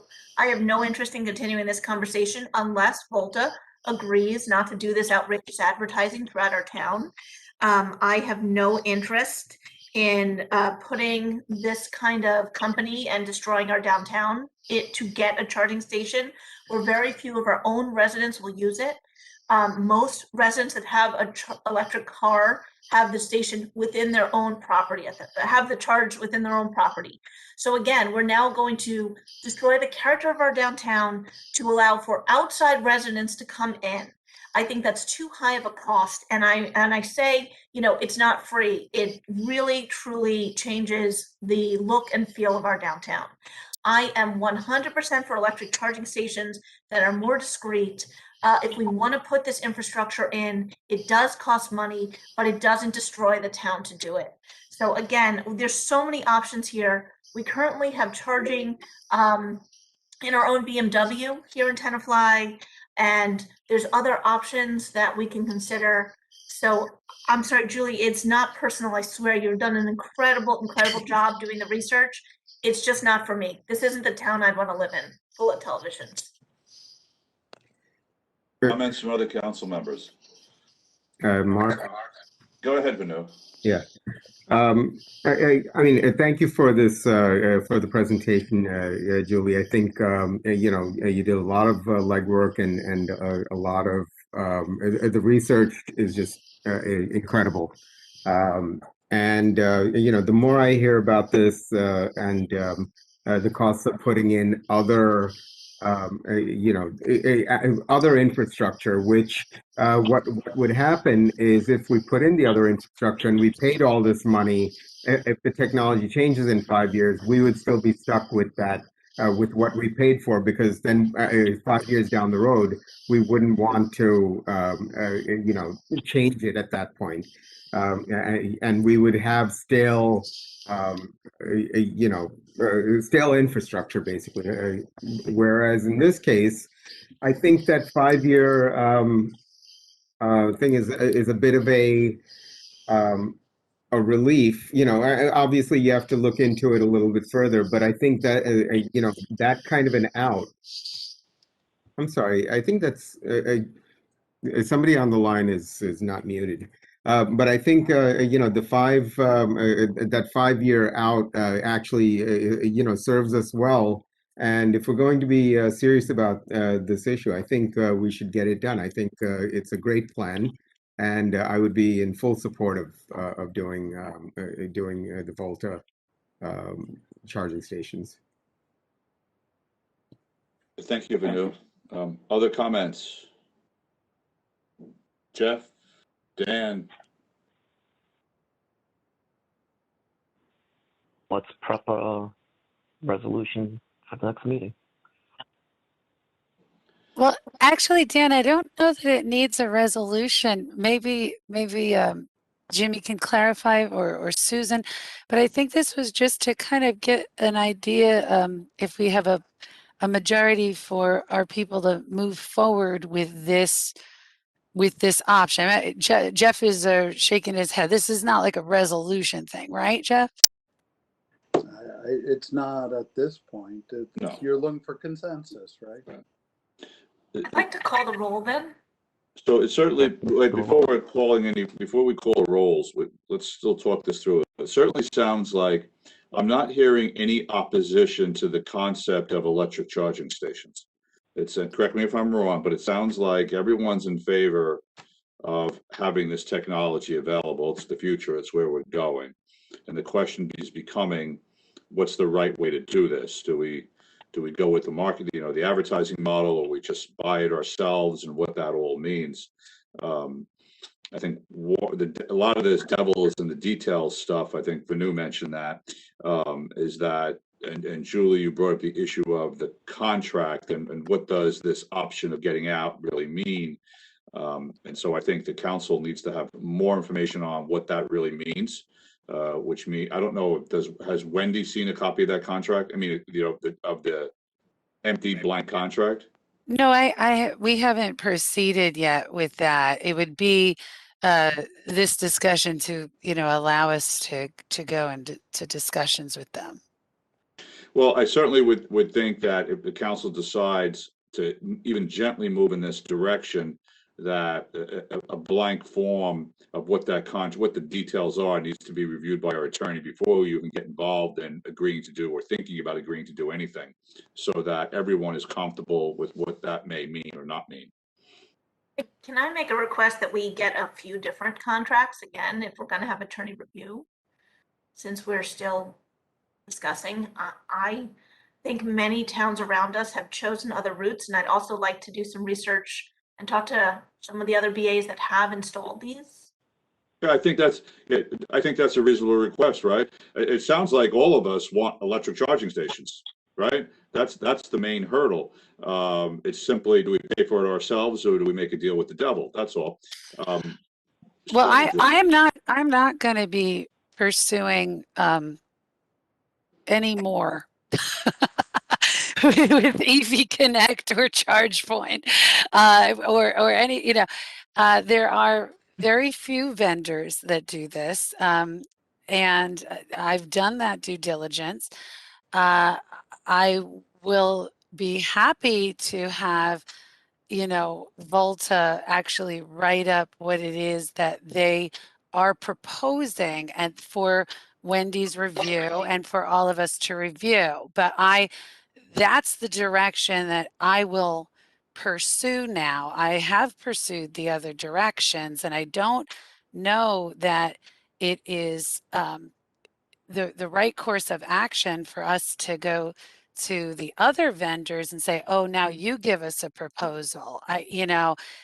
First of all, they have to then visit the site additionally. And, I have stuff that came from ChargePoint that had been forwarded previously, but it doesn't include certain elements. I mean, I would be happy to pursue Volta's proposal and hand that off to all of us to review and for Wendy to drill down on the details.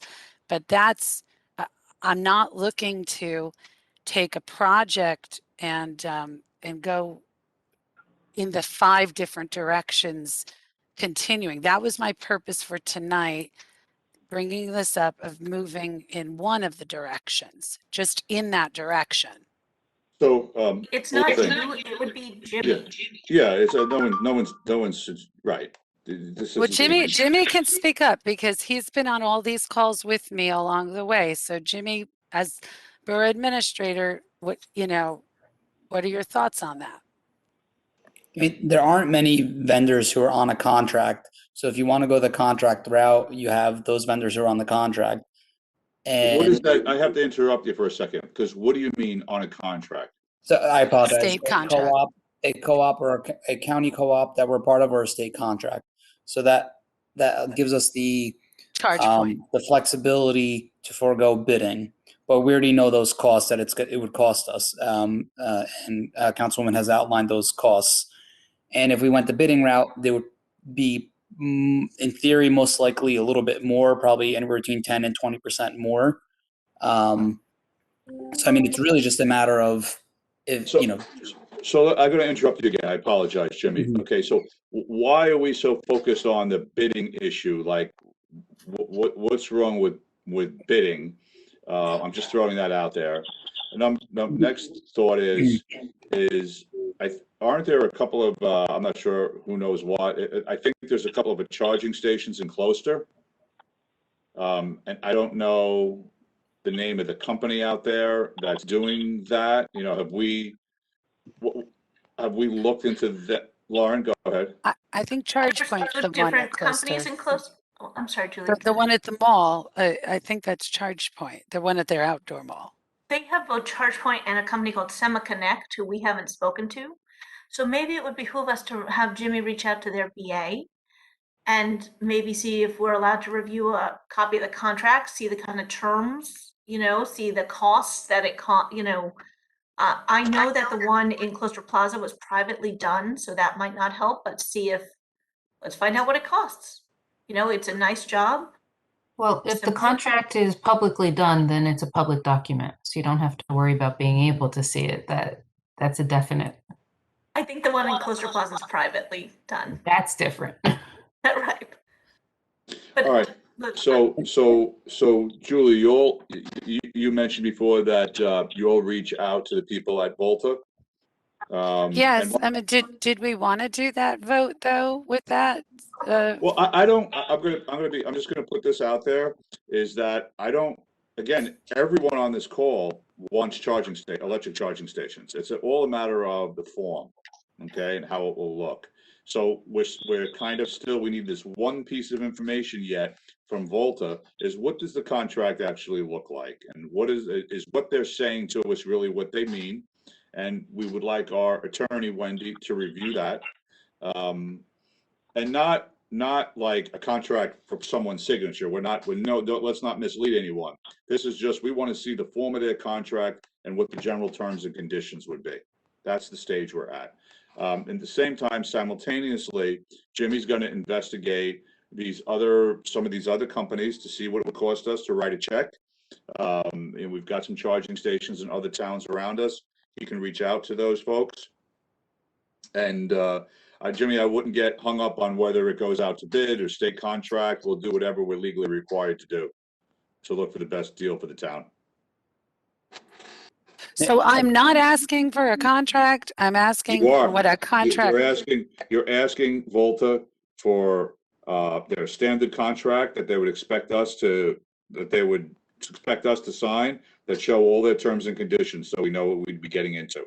Council needs to know the details of what's going on. Yes, Lauren. Can I just request that Jimmy make that request? I'm not sure Julie as a council person should be asking for a contract. That's fine. Julie, you can talk I with don't Wendy wanna- and Jimmy. Yeah, But she's in the I thick don't want of them it. to not be able to bid here, just be, for something. Well, Under pay to play rules. So Wendy, to be why don't quite you pick up honest, there? Yeah. yeah, no, the route that we're going at this point with talking to so many with so in depth, the reason you can is because they're under either the state or the county list already. So the more you look into companies that aren't to ask them questions, you may be then disqualifying them from bidding in the future. We had that discussion many moons ago, but quite a few companies have been on these pre-approved, so to speak, lists, which made it okay. Jimmy can certainly speak to other BAs to see what they've done, but once you start talking to companies directly, the conversation needs to be limited, not as to what specs we would be looking at in order to not disqualify them. Okay. All right. Is everyone clear now? Okay. Julie, I think you've done excellent work on this entire project.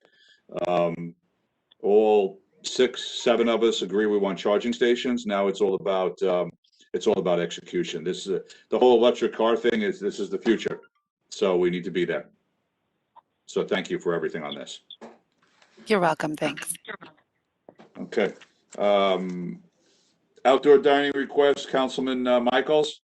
You want to talk a little bit about this topic and bringing in Mel's restaurant? You're muted, Councilman. My wife said it's better that way. Thanks, Mr. Mayor. Hopefully it's pretty easy. It's funny. I was just thinking the same thing, but it wasn't Did appropriate. you also like it when I'm muted? No, that your wife probably likes it that way. That's what I was thinking. So hopefully it's pretty easy if everyone had a chance to look at the one pager that we put together. Preface this by saying I walked it. Obviously, the two most important people are DPW Director Cassidy and actually possibly more important, the chief when it comes to public safety. So reviewed it with both of them, actually walked the street with Mike. If you notice, we're talking about Railroad. Hopefully you guys have had a chance to check out Mel's, the new burger place and milkshakes. So the idea is to give her some outdoor dining as well. So like Councilwoman Dayton said, unfortunately, I think things are going to get less than ideal, and outdoor dining is great. I think it's a win-win for everybody. The idea is actually the two elements to not complicate it, but make sure everyone's on the same page is we do want to open up that first space. So continuity is better, right? For safety. You don't want to have dining and then a parking spot, dining and a parking spot. You don't want to do that. So the idea is to open up that first space. There's actually a nail salon there that could benefit from the parking, and then just shift it down. Like the mayor said, we actually reopened 3 more, if not 4 more spots on the other side of Railroad. So from a net basis, we're actually still gaining parking spots. But without me speaking, just want to make sure it's okay with the council. Let me know if you have any questions. The last thing I'll say is we do want to make sure both with parking spot 4 on the map. We do want to, and I already spoke to Cassidy and the chief about this. We need room for the bike shop, people to go in and out with their bikes. So we'll make sure that there is space to do that.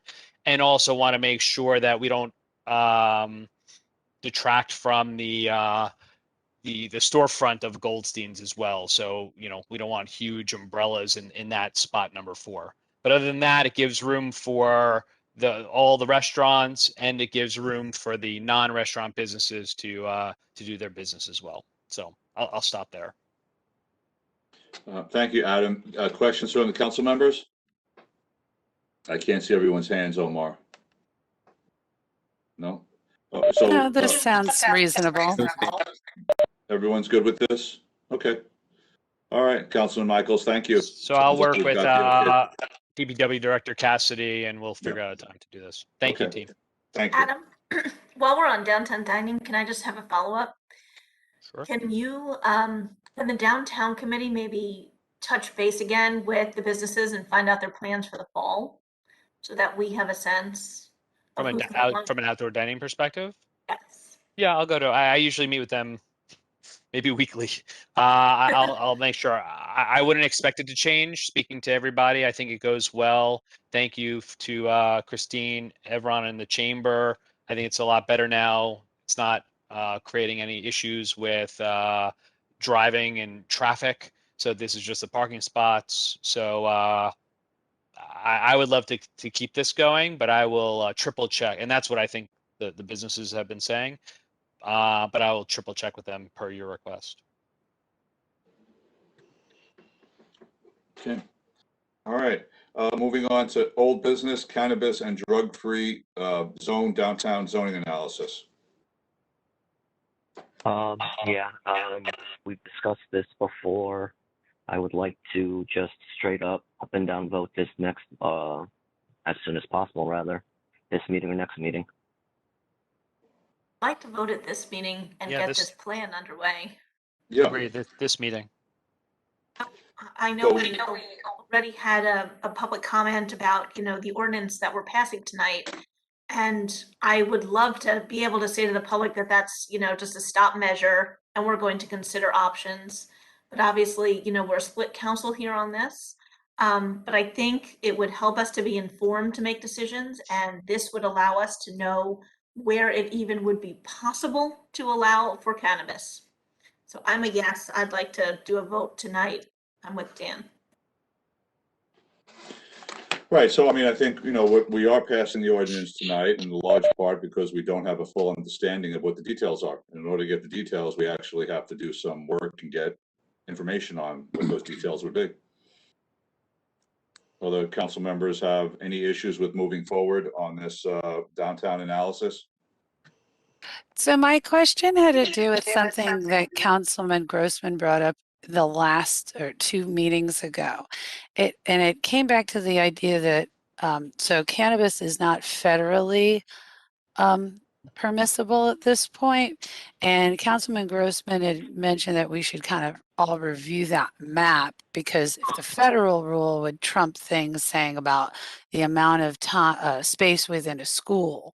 And that if you looked at that map, then in fact it only gave a little smidgen of the town where it could even be. So that was just my idea of, I wasn't sure about spending $1,500 for people to say where could it go if that map kind of trumped, because right now it's federally illegal. What would the purpose of this be? So maybe Councilman Grossman, you remember what you were referring to last time. So that was just my thing I wanted to bring up. So. But wasn't clear if that was a hard and fast federal prohibition, but it certainly is within those kind of guidelines. I think our council could speak better to that than I could, but certain distances generally have been suggested from schools, churches, places of worship generally, and I think borough facilities, things like that. But I leave that to the lawyers to address more clearly. But before the lawyers jump in there, as Jeff is right, one of the things, Julie, is, it could be that, maybe the federal rules are such that you can't have a cannabis store downtown anywhere, but you could have, a warehouse somewhere or a building where it's a growing facility, which we're prohibiting tonight. Pardon me? So what the vote was for was that New Jersey disregard those federal rules. Right. So we'll have Wendy speak to that in a second. But my point to Councilwoman O'Connor is that, there's other aspects of this that could potentially, like growing indoors, in particular zones, that we need to get information on too. It's not all about storefronts. But Wendy, do you want to weigh in a little bit? And I'm sorry, Lauren, then Wendy. I'll wait for. All I was going to say is that Council President. all I was going to say is that you know, you have seen our Cory Booker actually propose to change the rules in the federal. So I think this whole thing is a moving target. So I'm going to weigh in now. Go ahead. So one thing to clarify is the proposal from the planner is a not to exceed amount. So it's not a definite, that's just your worst case scenario. And ideally, yes. So the issue is that sales may not be allowed within a certain area, but there's, questions were raised. Could a delivery service have their company location be in Tenafly because they don't actually have product within that office location? The rules for delivery are extremely strict to where only one delivery can be in the car at a time. You can't leave it unattended, et cetera, et cetera. So there may be possibility that you could have the actual call center for a delivery establishment to be within downtown and could be within, even under the federal rules, 1,000 feet within a school. So there's always knowledge, power in knowledge. So I'm not going to say that I don't think it's a good idea to have yourself armed with additional knowledge, especially when the cost is a not to exceed $1,500. But there are other possibilities, and there are areas that are outside of the downtown that may have the correct zoning and not be within that 1,000-foot radius that could potentially have some kind of a business as well. You And keep in mind. the federal is a moving target now. Right. Just to make a follow-up from Wendy is, keep in mind, to pick on delivery services, while delivery service after tonight will be prohibited, it doesn't mean that they won't be able to deliver to Tenafly. It just means their hub is not in Tenafly. So their hub can be over behind the Dunkin' Donuts store on Piermont Road, 50 feet from Tenafly, but they'll be allowed to deliver in town if Cresco allows them to operate in their town. Just to put an extreme example on it. Okay, so do we have a consensus from the council for Jimmy to move forward on ordering that analysis? Is everyone okay with that? You want me to call the roll? Yes. Omar? Yes.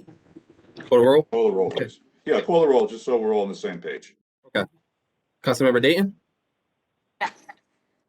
Councilmember Grossman?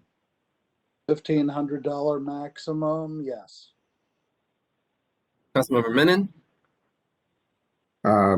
Yeah, I mean, I'm not crazy about the $1,500. No. No, that's a no. Yeah, no. Councilmember Michaels? Yes. Councilmember Dr. O'Connor? I think it's too expensive. I'm a no. Councilmember Park? Yes. Okay, so Jimmy, you've got, let's move forward on that, please. No problem. Okay, could I have a motion to adjourn to the regular meeting? And by the way, before we make the motion, does anyone want to take a 5-minute break, or you want to just soldier through? Soldier through. Soldier through? Okay. All right, could I have a motion to adjourn to the regular meeting, please? So moved. A second? Second? Second. All in favor? Aye. Okay. Aye. Open Aye. public meeting. All right. Thank you, everyone. All right. In compliance with the Open Public Meetings Act, PL 1975, Chapter 231, the notice requirements have been satisfied. The meeting dates for the year are confirmed at the annual meeting, are posted on the public bulletin board in the lobby of the Municipal Center, and published in the record within the first 10 days of the new year. The notice of this meeting via the August 6, 2021 Sunshine Notice has been sent to the Record, Suburbanite, Northern Valley Press, and has been posted on the bulletin board and the borough website. Let's do a salute to the flag, please. I pledge allegiance to the flag of the United States of America and to the republic for which it stands, one nation, under God, indivisible, with liberty and justice for all. Thank you, everyone. Okay, roll call, please, Omar. Councilmember Dayton? Lauren, you're muted. Yes. Councilmember Grossman, Here. Councilmember Menon, Here. Councilmember Michaels, Present. Councilmember Dr. O'Connor, Here. Councilmember Park, Here. Mayor Zena. Here. Could I have a motion to approve the minutes of July 19th, 2021 work session meeting, July 19th, 2021 regular meeting, and July 19th, 2021 closed session? So moved. Have a second? Second. Second. All in favor? Or do we have to call the roll? Voice vote. Voice Aye. vote. Aye. Aye. Okay. Any revisions to the agenda? Wendy? Sorry, I didn't realize I was muted. Yes, so we're adding a resolution which will be numbered R21-329, authorizing a contract with International Fireworks Manufacturing Company for the September fireworks show. Okay. All righty. And then we will also be adding a resolution R21-330 for a closed session discussion for items including attorney-client privilege contract negotiations and as well as borough property matters. Okay, thank you. All righty. Public comment time. Audience members wishing to speak will have a 3-minute time limit to address the governing body. Large groups are asked to have a spokesperson represent them. Are there any members of the public who would like to speak? Please. Omar, are we seeing anyone? Christine Everon. Sorry, I could have Go gotten ahead. earlier. Christine Evron, 39 Leroy Street, President of the Chamber of Commerce. One, I want to thank Adam for his extensive work on the outdoor dining. I spoke also to all the business owners on the street. They are very happy. I'm getting a feedback from somebody. They're very happy to have some more outdoor dining there, and Debbie from Tenafly Nail Salon is very happy that her older clients will have access to the store. Secondly, on the generation question, the charging stations, we already have 2 free to use charging stations in town. They are used by the public. As electric cars become more frequent, the gas stations and service stations have assured me they have to put them in at the service stations. Paying to have the borough compete with private business seems a terrible waste of taxpayer money to me, even if you are spending our dollars and putting up horrible ads to do it. You are competing with the gas stations and the service stations and the other charging stations in town. I don't see the point. Sorry. That's it. Thank you. You're muted, Mayor. Thank you, Christine. Thank you, Omar. Any other members of the public that would like to speak, please? Seeing Matt Ackerman's hand is up. Mr. Ackerman, go ahead, please. Unmute yourself. Thank you. Matt Ackerman, again, 33 Innis Road, Tenafly. I already made my statement. Just want to say in relation to the maps around the drug-free school zones, I wrote this in the chat. I just want to say it for the record. Cannabis is illegal. THC cannabis is illegal according to the federal government in all cases. It does not make sense to try to apply any federal rules, including those related to drug-free zones, to cannabis. There is a disconnect between the state law and federal law, and there's nothing that Tenafly can do about that. And as the mayor said, there's also no way that Tenafly can prevent the sale via delivery or the use of cannabis in Tenafly any longer. So I think it's a lot of wasted effort by the council to think about that. And it's already passed, but I wish you would reconsider. And also just want to put in your mind, any restrictions around places of worship or schools are extraordinarily onerous for cannabis businesses to try to be able to be placed. One of the good things that New Jersey did with its legislation was it didn't include those requirements, as many other states have, including New York. And I think there's much easier ways for the council to simply apply this to particular zones that already exist, or just draw a line on the map where they think, without any reference to federal rules of any kind, these businesses would be best situated. Thank you. Thank you, Mr. Ackerman. Any other members of the public would like to speak? Omar, are you seeing anyone? I see no other hands, Mayor. Okay. All right, we'll close the public comment section. I'm asking for a motion for the consent agenda with the addition of R21-329 fireworks and R21 330, a closed session after this public meeting. Can I have a motion, please? So moved. Jeff, you're muted. I'm sorry, Mayor, closed session will come later. The consent agenda will only go up until 3:29. Okay, so the consent agenda up to 329. So I have a motion, please. So moved. Second, please. Second. Second. Omar, can you please call the roll? Councilmember Dayton?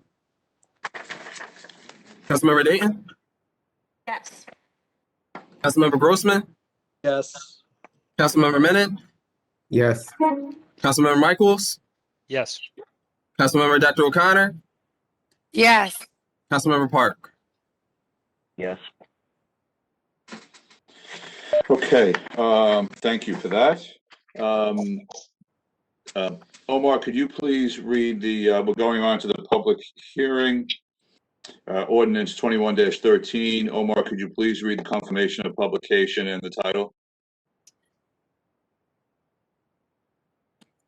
Ordinance number 21-13 was published and advertised in the July 24th edition of the Record.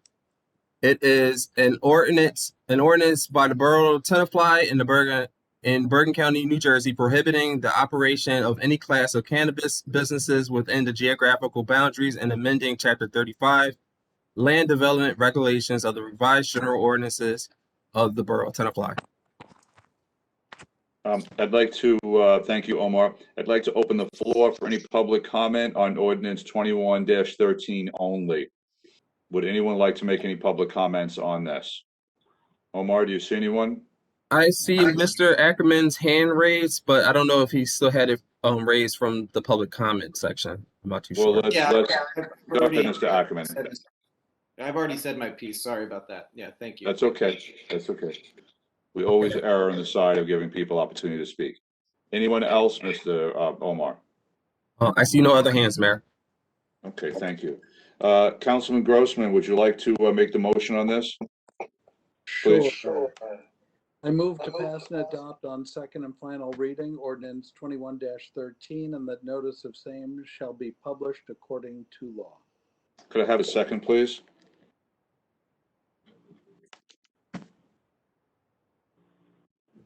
Second. Thank you. Omar, could you please conduct the roll call? Sure. Councilmember Dayton? Councilmember Dayton? So because of the logistics, I will vote yes, but I intend to vote to allow cannabis in the future. Councilmember Grossman? I like Councilmember Dayton's sentiment, and I think we do need to talk about keeping options open. I am voting yes on this, given the logistics. Councilmember Menon? Yes. Councilmember Michaels? Yes. Councilmember Dr. O'Connor? Yes. Councilmember Park? Yes. Okay, thank you everyone on that one. Okay. We're going to move on to committee reports. Councilman Grossman, would you like to go first? Yeah, so more than a committee report, really, I'd like to do a couple of public service announcements. Go right ahead. The concerts are continuing. Tomorrow night, weather permitting, we have a group that came last year. They're called TEOA, Last year they were actually called The End of America, a little ominous in the middle of COVID. But they're three so incredibly talented musicians. They do acoustic harmonizing. They were kind of like Crosby, Still, Nash, except not in that age range. These guys are all around 30 years old. They do a lot of their own original music. They are awesome, and I hope everybody comes out for that. Then the following night, so this is part of my stigma-free committee meeting, committee report. The following night, Wednesday, we are bringing in a speaker, Lauren Brill. Lauren Brill is a motivational speaker. She's going to also be at Hyler Park. I should have mentioned the concert tomorrow is 7 o'clock, Hyler Park. She'll be speaking 7 o'clock, Hyler Park on Wednesday. And if the weather is bad, it will be in the McCandless room at the same time, 7 o'clock. She's a former sports broadcaster. I think she's former. She seems to be devoting more of her time to the motivational speaking, but she had a whole career sports broadcasting. She got into the Me Too movement, but she also touches a lot on mental health, mental well-being, and that's why it's under stigma-free. And so I really encourage people to come out. She really likes community engagement, so she likes to hear from people, share stories. She's extremely engaging. Her Now I'm drawing a blank on her website. Give me 1 second because I didn't write that down. It's the unsomething, the unsealed. I'll get it. The Unsealed, yeah. It's I encourage everybody to check out her website, theunsealed.com. Really a must go. Along with all of that, we did pass tonight a resolution permitting fireworks. That is going to be on September 19th. It's a Sunday. It's going to be fireworks at 7:30. The goal of the Tenafly Presents is to have a music festival before that. And I apologize to all who wanted 4th of July fireworks rescheduled sooner. Unfortunately, there's a ton of logistics with this because it's the fireworks company, it's the school, getting the permits from the school. Then we found that the Greek Orthodox Church had also moved their wonderful carnival from the spring to the fall. So we wanted to not be in the middle of that. So a lot of logistics, and I can't thank Christina Anasio enough and Jimmy Homsey enough for all their hard work helping to coordinate this. So we do need all hands on deck, everybody who can help now that we have an event and a date. We can even discuss at the next council meeting whether we want to permit a food truck there because it's going to be behind the high school, or even encourage our businesses to have some sort of stands. It'll be behind the high school where fireworks are normally shot off. That's where we'll do some sort of a music festival from the Showmobile. And whatever we want to set up in the swim club parking lot near there, we should be able to do that since it's a Sunday. That's why I'm saying maybe there's some food options in that area. So I encourage everybody to mark that on their calendar, September 19th. The rain date is September 26th. We promise lots of 4th of July feel, even if it's in September. We are starting it at 7:30 for the fireworks, earlier for the music because sundown is around 7 o'clock at that time of year. The last thing I'll mention, two things. One is the problem of getting an electrical contractor. That's the second time now for the Roosevelt Monument that we have not had anybody respond, which means that, if I'm correct, that we can now seek out and negotiate with somebody to do that. But the good part is that we can do that. The bad part is it is further delaying the project. And Bob Carpenter, who does the stonework, has done a lot of his work, but he will supervise whoever is doing the electrical to make sure they don't do damage to the monument. But this puts us behind the 8 ball. We're probably going to have to go to the county, and due to COVID-related delays, mostly, we're going to have to ask for another extension on the county grant for this. How soon do you think we'll ask for that extension? ASAP. I think we've already had discussions about getting that request in sooner rather than later. So is that something we want to work with Jimmy on right away to get moving? Jimmy and I have had preliminary conversations. Yes. Okay. The answer is yes. Okay. And then lastly, planning board is not met, but is meeting this Wednesday. So after Lauren Brill, after you hear her amazing motivational speech and go to Hyler and get inspired, the planning board is meeting to hear an application from the JCC. This is the beginning of the process. It's the first meeting on that. And the JCC is planning an expansion, so it does need a number of things from the planning board. And those are my reports, but I want everybody to come out, enjoy what we're offering for free to this town. Thank you, Jeff. Thank you. Vanu, please. Yeah, sure.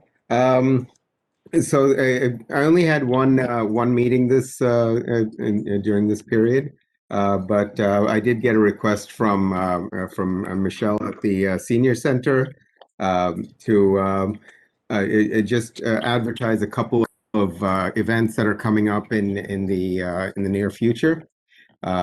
So there's going to be a luncheon. It's the August luncheon on August 10th. And there's going to be a Latin Caribbean theme for this, and so invites especially seniors, but anybody to come out for that.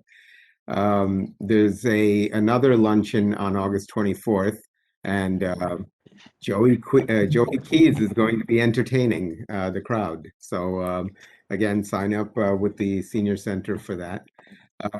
There is a Lancaster trip planned in October, and for seniors interested in going to Lancaster for a 2-day trip, reach out to Michelle for that. And finally, there's a Trash to Treasure event coming up on August 28th.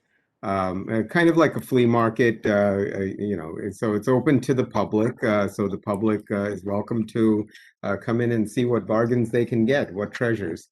If you want to donate items or you need more information on this or any of the Senior Center's programs, please reach out to Michelle or Trish of the Senior Center.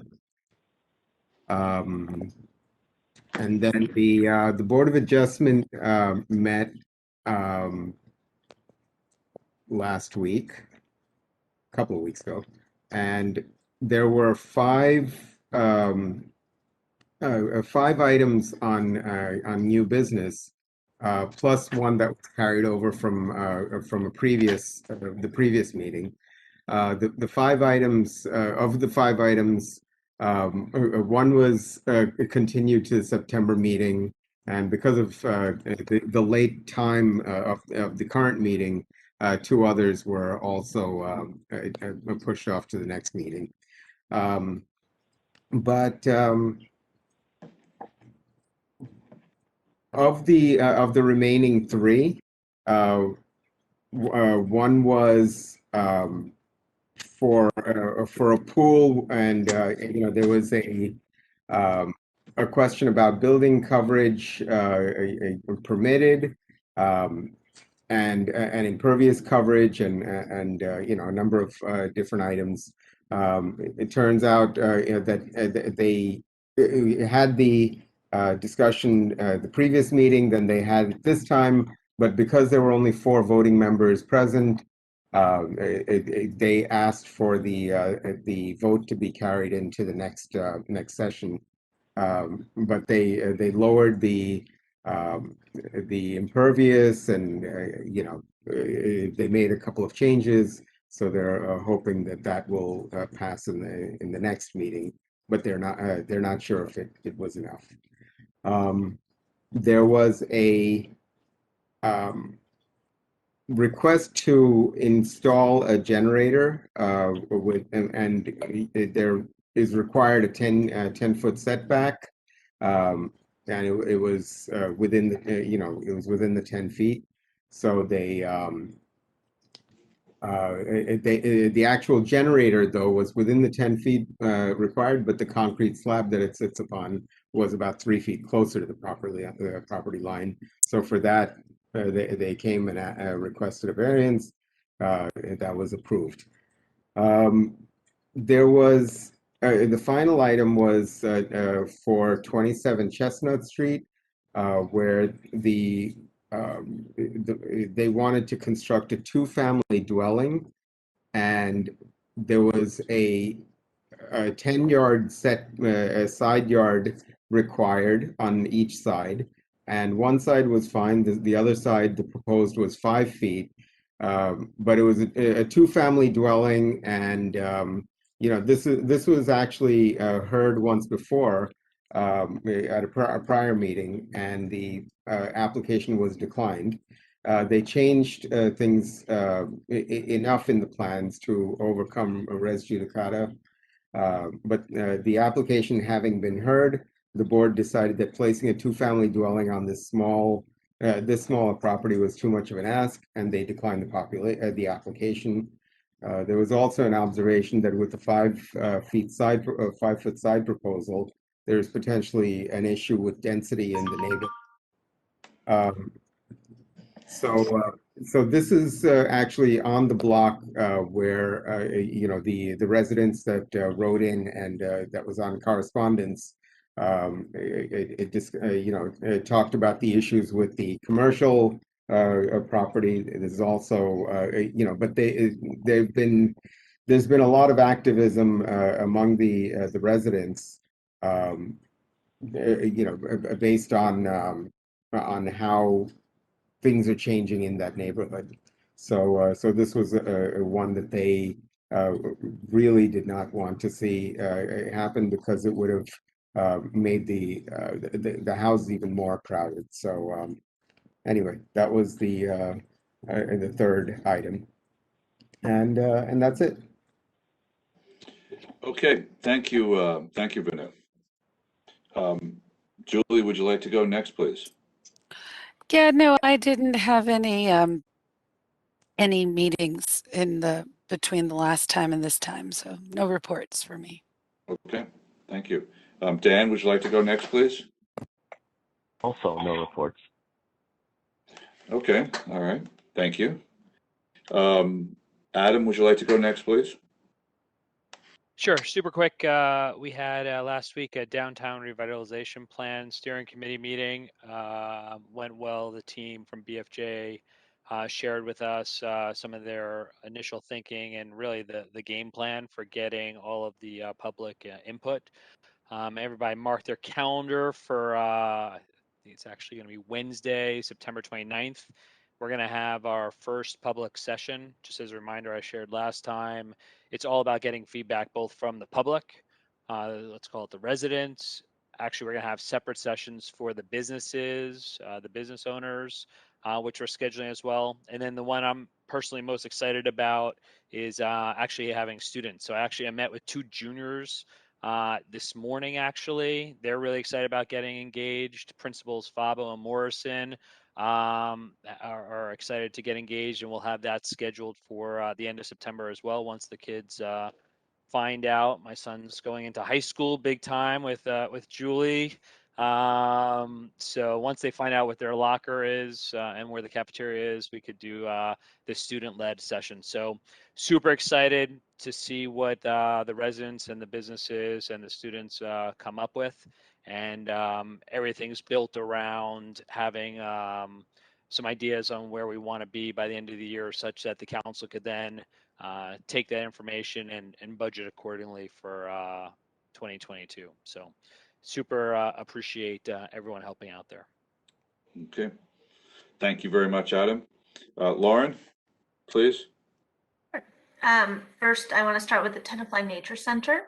So the Tenafly Nature Center actually needs permission. Well, we're not sure if they need permission. They are looking to build a structure where they took down the old hawk and owl enclosure. They would like to build a pavilion. And it doesn't change the landscape or topography. They're not digging down. They're just building a different structure on top of the land. So, Wendy, I wasn't sure if you had a chance to talk with Deborah and the board about this. We weren't sure if we need council permission to build this type of temporary structure. So I'm going to ask you to just weigh in here. Yeah, so Deborah and I did speak, and she had indicated that she was given direction by the construction office. So I have a call out to see exactly what the direction was, and we'll go from there. If we do need permission, they're not going to come with these grand plans. It's essentially a pavilion structure for education. It's done, in basic wood and simple materials. We're not talking about anything in concrete. We're not digging under the ground. So Wendy is going to work with me on that, with your permission, council, and try to make sure that everything moves forward. If we do need permission, I will bring it to this request to the next meeting. Is it being built on the same footprint of the Avery? It's gonna be like a semicircle from what I understand, and the Avery was more of a rectangle shape. Right. But it's, again, within the confines of that local area. The trees are already semi-cleared there, so they don't Okay. need to take anything major down. It's, like I said, a temporary type structure, nothing permanent to the land. Okay, all right. So Um, we'll get from Wendy. Okay. Yes, so that's the first thing. The second thing is last night, the Tenafly Nature Center held a public information session at the Nature Center for Pfister's Pond. They would like to ask if we have the ability to do any sort of press release or notifications. I was thinking maybe our electric board. We're going to have the next session by Zoom so that if the public has any questions on Pfister's or what's going to take place, they have the opportunity to hear the plans and have a response. So that the next one is coming up, and maybe Jimmy, if you can reach out to Deborah to get that information, and we can help them publicize that. Do you know the date of that, Lauren? Question. I want to say Okay. September 7th. All right, so Jimmy, let me know also, because I Yes. plan my mayor's message information, like weeks in advance in terms of what goes in. So just loop me into that email, so I'll include that, the messages to the community. Yeah, I'll let you know tomorrow. I'll reach out Yeah. to Deborah. Andrew McKesh is actually on. Would it be Andrew? Do you know the date? Can you just jump in? Maybe he's not on. Well, we'll get the date. Sorry, I'm on. It's Thursday, August 26th. Oh, August 26th. Okay, not September 7th. Not sure why I registered that. August 26th. Okay, thank you. And then the next thing is, I hope all of my mayor and council and any of our professionals will join us as the 60th anniversary dinner for the Nature Center. Tickets are on sale now on their website. You could also donate to be a sponsor of our Nature Center. It has just been an unbelievable resource for our community, especially during this COVID time. I hope our community comes out and supports it. And I hope it's a packed house. They usually do a beautiful dinner. And this year is going to be no exception. It is the silver anniversary, the diamond anniversary, silver anniversary. What's the date? What's the date, Andrew? September. How am I doing? I don't have my calendar in front of me. I'm sorry. September 12th. September Sunday 12th. evening. So you can go online onto the Tenafly Nature Center. So please join us for the evening. And even if you can't make it, if you just want to support our Nature Center, you can do so by being a sponsor. There is one more request from the Nature Center, and this is something that we should all discuss, but they would like to request to possibly have us expand the paving into their Nature Center parking lot. We heard from Andy Hippolyte that we have an incredible good asphalt pricing, and we're ready to go on many things that we can expand our program. I'd like the council to consider including this parking lot. It needs, Go ahead. Wait, when you just to clarify, when you say expand the paving, we're not actually expanding it. We're just repaving the existing parking lot, correct? I'm looking at Andrew. He's saying yes. Right. There Okay. was, Just so everyone, because when you say Yes, I expand, that meant- means yeah, that's all. I meant expand our paving program, not Right, the lot.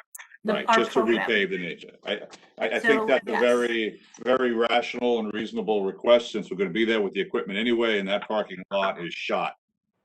Now, how do I go through getting that request So, formally before us? So Jimmy, and correct me if I'm wrong, we've already had just a heads up conversation with Andy Hippolyte. So he knows that is one of our, or it's likely one of our higher priorities. So that's already in the mix. Is that correct, Jimmy? Yeah, correct. And to add on, he was on vacation last week, and I did contact him this morning via email, knowing it was his first day back in the office, with those priorities to get it to the mayor council, because it would have to be for approval to the mayor council of his recommendations for with our ability to do expanding the road paving program this year with the remaining funds. Thank you, Jimmy, for that work. Two Just- more quick just things on real quickly on that.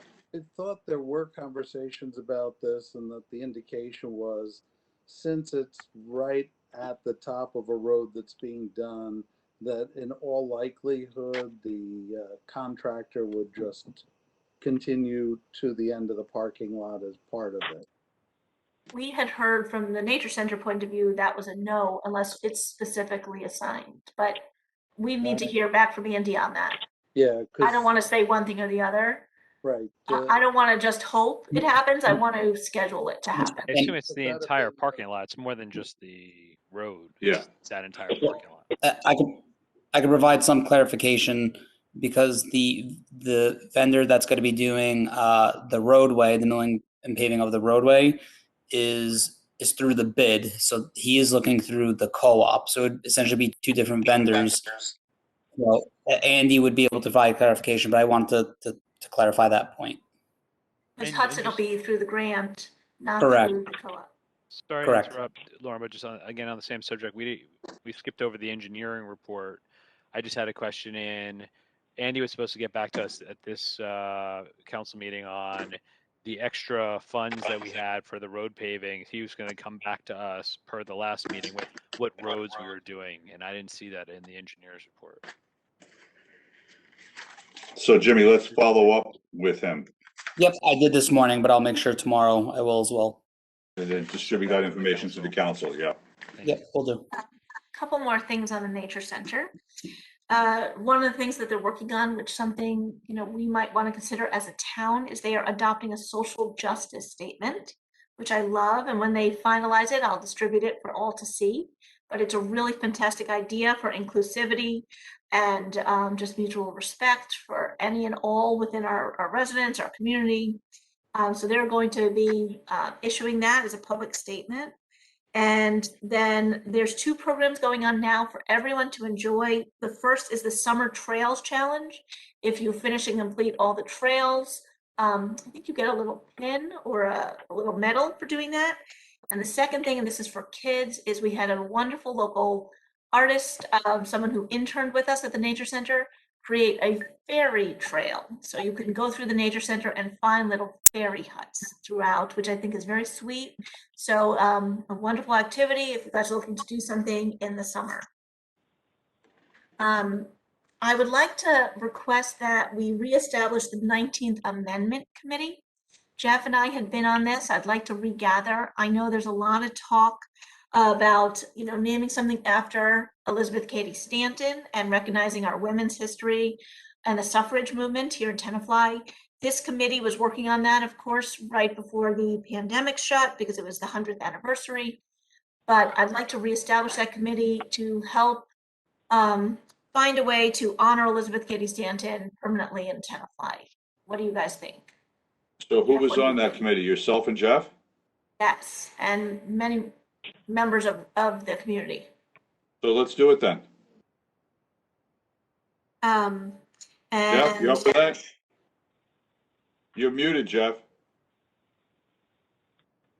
Timing's really good. I'm up for it. The timing's good because the HPC is nearing finalizing a walking tour Yes. tied into Elizabeth Cady Stanton and her time in Tenafly. And it's a wonderful walking tour. I kind of previewed it. It would be a very good event to tie in. Great, great. Well, we'll talk. Good. The Wonderful. Senior Services is meeting this Wednesday. They are working on a program called to bridge the gap between the ages, in which we're trying to establish high school or college kids having a permanent role with our senior community, such as raking leaves, removing snow, running errands, things like that. And I think that it's just such a wonderful idea. And we're going to resume on this Wednesday. The welcoming committee hasn't met yet this month, but they were looking to hand out things at the concerts. I'm not sure if they ever did, Jeff. Oh, they did? Okay. Yeah, they had a table, but it got very windy. They didn't stay as long, but they're always welcome. Okay, well, I think that's a nice concept for them to get out. Many new residents come to the concerts. And that's my reports. Okay. Thank you, Lauren. Thank you. All right, next, the introduction of ordinance 21-14, tree amendment. Councilman Menon, would you like to make the motion on this one? Hold on, before we make the motion, I didn't understand, this has not been finalized from what I understand, because some of the things that I had suggested, I don't even see them in here. How are we passing this tonight? I thought this was still draft form for discussion. Well, you're introducing tonight, right? It's the first reading. So Wendy, how did we get to this stage? I mean, I'm looking at a black line copy here. Well, it's not black line, Mayor. It is, but it isn't. It's to show what the changes are in the section as part of the ordinance. So if it's crossed out, it's proposing the deletion of words. Underlines is the addition. Right. So this is basically taking what Dr. Councilwoman O'Connor and Councilman Menon provided to me after the June meeting, so at the July meeting, and then with more tweaks from my discussions, both with Jimmy and with Mike Cassidy. And this is where it ended up. But this made it easier to remove trees and not harder. I mean, we've essentially eliminated permitting fees. No, we have not. We've made it a flat fee per tree rather than a flat fee for up to 5 trees or 10 trees or 50 trees. So now it's the permit fee rises with each additional tree. Excuse me. Additionally, it's removing a prior grandfather permit provision so that all residents are now subject to the full requirements of the tree ordinance, whereas there was some exceptions before. It also is now requiring mitigation for any tree removal, even if it is with a home addition or the result of a home addition, whereas before the mitigation would be different. It's also a minimum of 1-to-1 replacement on the trees, and the bond pricing for that would be given up if you don't do your planting is now consistent with the actual price for having to plant trees if it was being done as a borough shade tree. So plus an administrative fee that was added on. So it raised the cost to make it actually feasible for DPW to be able to replace those trees. I see the changes. What I don't see is we had a discussion, and I brought this up, about not allowing a clear cutting of a piece of property, so that at a minimum you had to maintain a certain percentage of existing trees. I And we had understand been those discussing that. types of discussions were had with internal folks, in DPW, and the direction was to not make those changes. I'm asking for those. I'd like to hear what the council has to say. So who has questions or comments about this? Let me phrase it a little better. What I would like to avoid is a situation in which a contractor clear cuts a piece of property. So what I'd like to say is for any trees over a certain age, I'd like a certain percentage of them to be required to remain on the property. If I could just jump in, the clear cutting is only allowed if it is within the footprint of the proposed building. So what you're suggesting is to say that the footprint has to change in order to not to provide for a certain percentage of trees to remain. Am I understanding correctly? I'm just asking for clarification. I mean, I guess it would depend on the piece of property. What I'm seeing is that they're taking down 50, 60, 70-year-old trees, oaks and maples, and they're putting in, 5-year-old cypresses, that are 5 feet, my height. It's just not equivalent in terms of a mitigation. And the loss of the shade canopy is just ginormous across town. You go to places in town and there's no shade canopy left. And so I am looking to maintain the more senior established trees. So I just have to jump in here just for a second when we're talking about the shade canopy. We can get some detail on that because there's some differences in opinion. And some of the landscape architects in town believe the shade canopy has actually increased over the past 20 years. That doesn't go to the point of tree age, but the canopy is a whole different argument. I think what Wendy you're asking is how do you build a house, right, with a footprint? I don't know how to account for this. How do you organize a footprint if a percentage of the trees of a certain age have to stay? Correct, because the way that the tree ordinance was originally written and has not been changed of that section is that the only way the trees come down is if it's in the footprint of the house or the driveway. Right. Now what you're seeing is they're taking those old trees down because they're saying they're too close. They might fall on my roof. A branch fell down. The whole tree must be sick. And so we're getting those requests at each and every council meeting. We did some tonight. We passed them in our consent agenda, for mitigation of larger trees to smaller.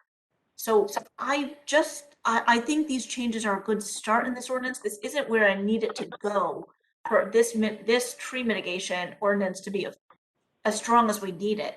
So I'm a little hesitant to pass as is and just end the conversation.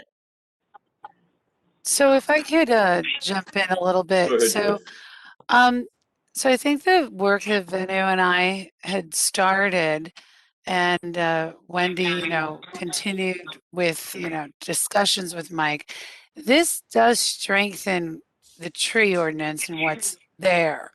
I think what I also mentioned at the other meeting was that this concern about the ratio of how big the house is on the property that gets developed, I'm not entirely sure that the tree ordinance is the place that we can address that. I think, from my understanding, and I definitely want it addressed, and make no mistake about that. But my understanding is that this is about preventing healthy trees from coming down, replacing them in kind. This is, the strongest we can do within our tree ordinance. I do think there's other areas that we want to pursue for if we have the ability to prevent enormously large house has to go onto smaller pieces of property that, by the way, would take out more trees. But correct me if I'm wrong, Wendy, I do think this accomplishes strengthening the code, right? So what we did here was strengthen the code insofar as to try to entice people to actually provide their own mitigation, and then also to provide the borough with the true opportunity to replace those trees with borough shade trees from the tree fund if a person decides to forego the mitigation and the bond money is forfeited.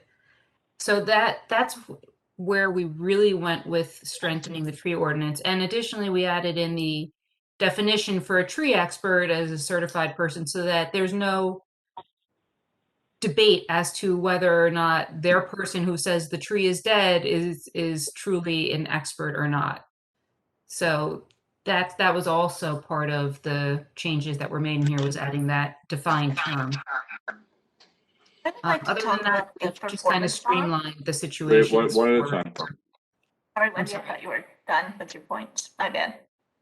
I'm sorry, I didn't even hear you. Go ahead. No, I want to go to the performance bond because actually it's interesting. We are looking to plant some trees on my own property. We went to 2 different nurseries. There's not a single tree that's 4 or 5 feet that costs $250. I mean, I think this is low. I think it should be higher. A major tree, something 8 to 10 feet that you're going to put in, that's double that price. I don't know if there's different pricing for the borough, but those prices are based on the actual last receipts that Mike Cassidy had from a recent planting. And how tall is the major tree for 450? 5, Whatever 6 would feet? fall within his definition, within the definition of major tree. I didn't ask for the specific type of tree or whatnot, but we went for actual costs plus 20 to 30% administrative fee to cover any incidentals and having to source those trees. So the cost wasn't even the 250 or the 450. It was within, 20 to 30% less than that. From what I've seen, and I went to a nursery in New York and one in New Jersey, this was incredibly low for a price of a tree. I don't pretend to know one way or the other. I went to the expert. I just also wanted to point out, though, to Lauren's original point about how we're always getting letters to the council, this also accomplishes really trying to have people follow the correct procedures for their own appeals, because I don't think they've been followed, accurately for a while. So yeah, she's shaking her head. So that was also part of this work as well. I just want to be clear, I think the changes we made were really good, and I'm just trying to get even stronger. So what I'm not seeing here, though, is the situations where they will clear cut a good percentage, if not all of the property. They will, and they build to, with variances, they build twice the size. What used to be a cottage house is now a significantly larger 4-bedroom, 5-bedroom house, and they're taking the trees down. And this doesn't address that. Well, that's really a zoning and planning board issue. That's not a tree issue, right? They're taking the trees down under this ordinance. Right. I think Benu's trying to say something. I just heard Go him. ahead, Benu. Go ahead, Benu. I was just going to address the issue of when we spoke to Mike about being able to plant a tree like an 8-foot tree or whatever, something that had a larger caliper. He said that, and I don't want to speak for him because I mean we should have invited him. I didn't think about it early enough, but the 8-foot tree ends up being difficult to grow and transport, and so a lot of the tree companies, when they're delivering it, there's a lot of issues with the transport of those size trees. So he says that they tend to get trees that are in the 5 to 6 foot range, and they become mature, fully mature within between 10 to 15 years, most of these trees.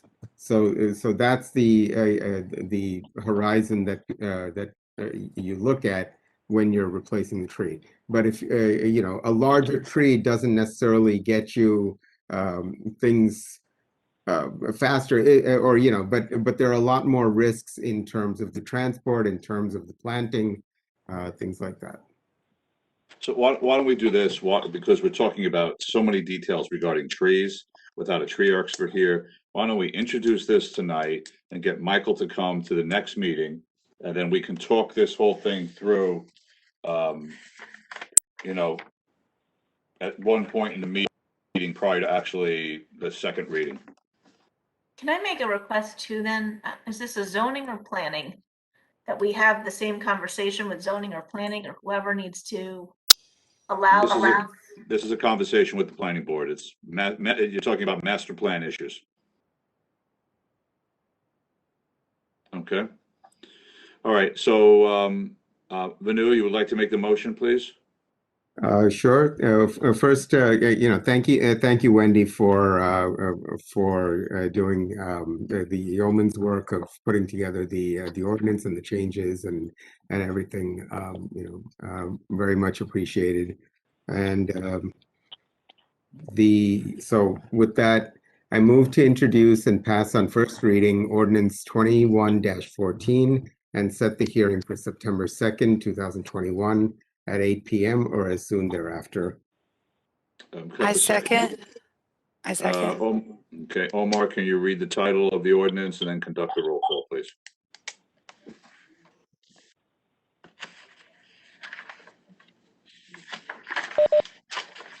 Omar? Yes, I'm here.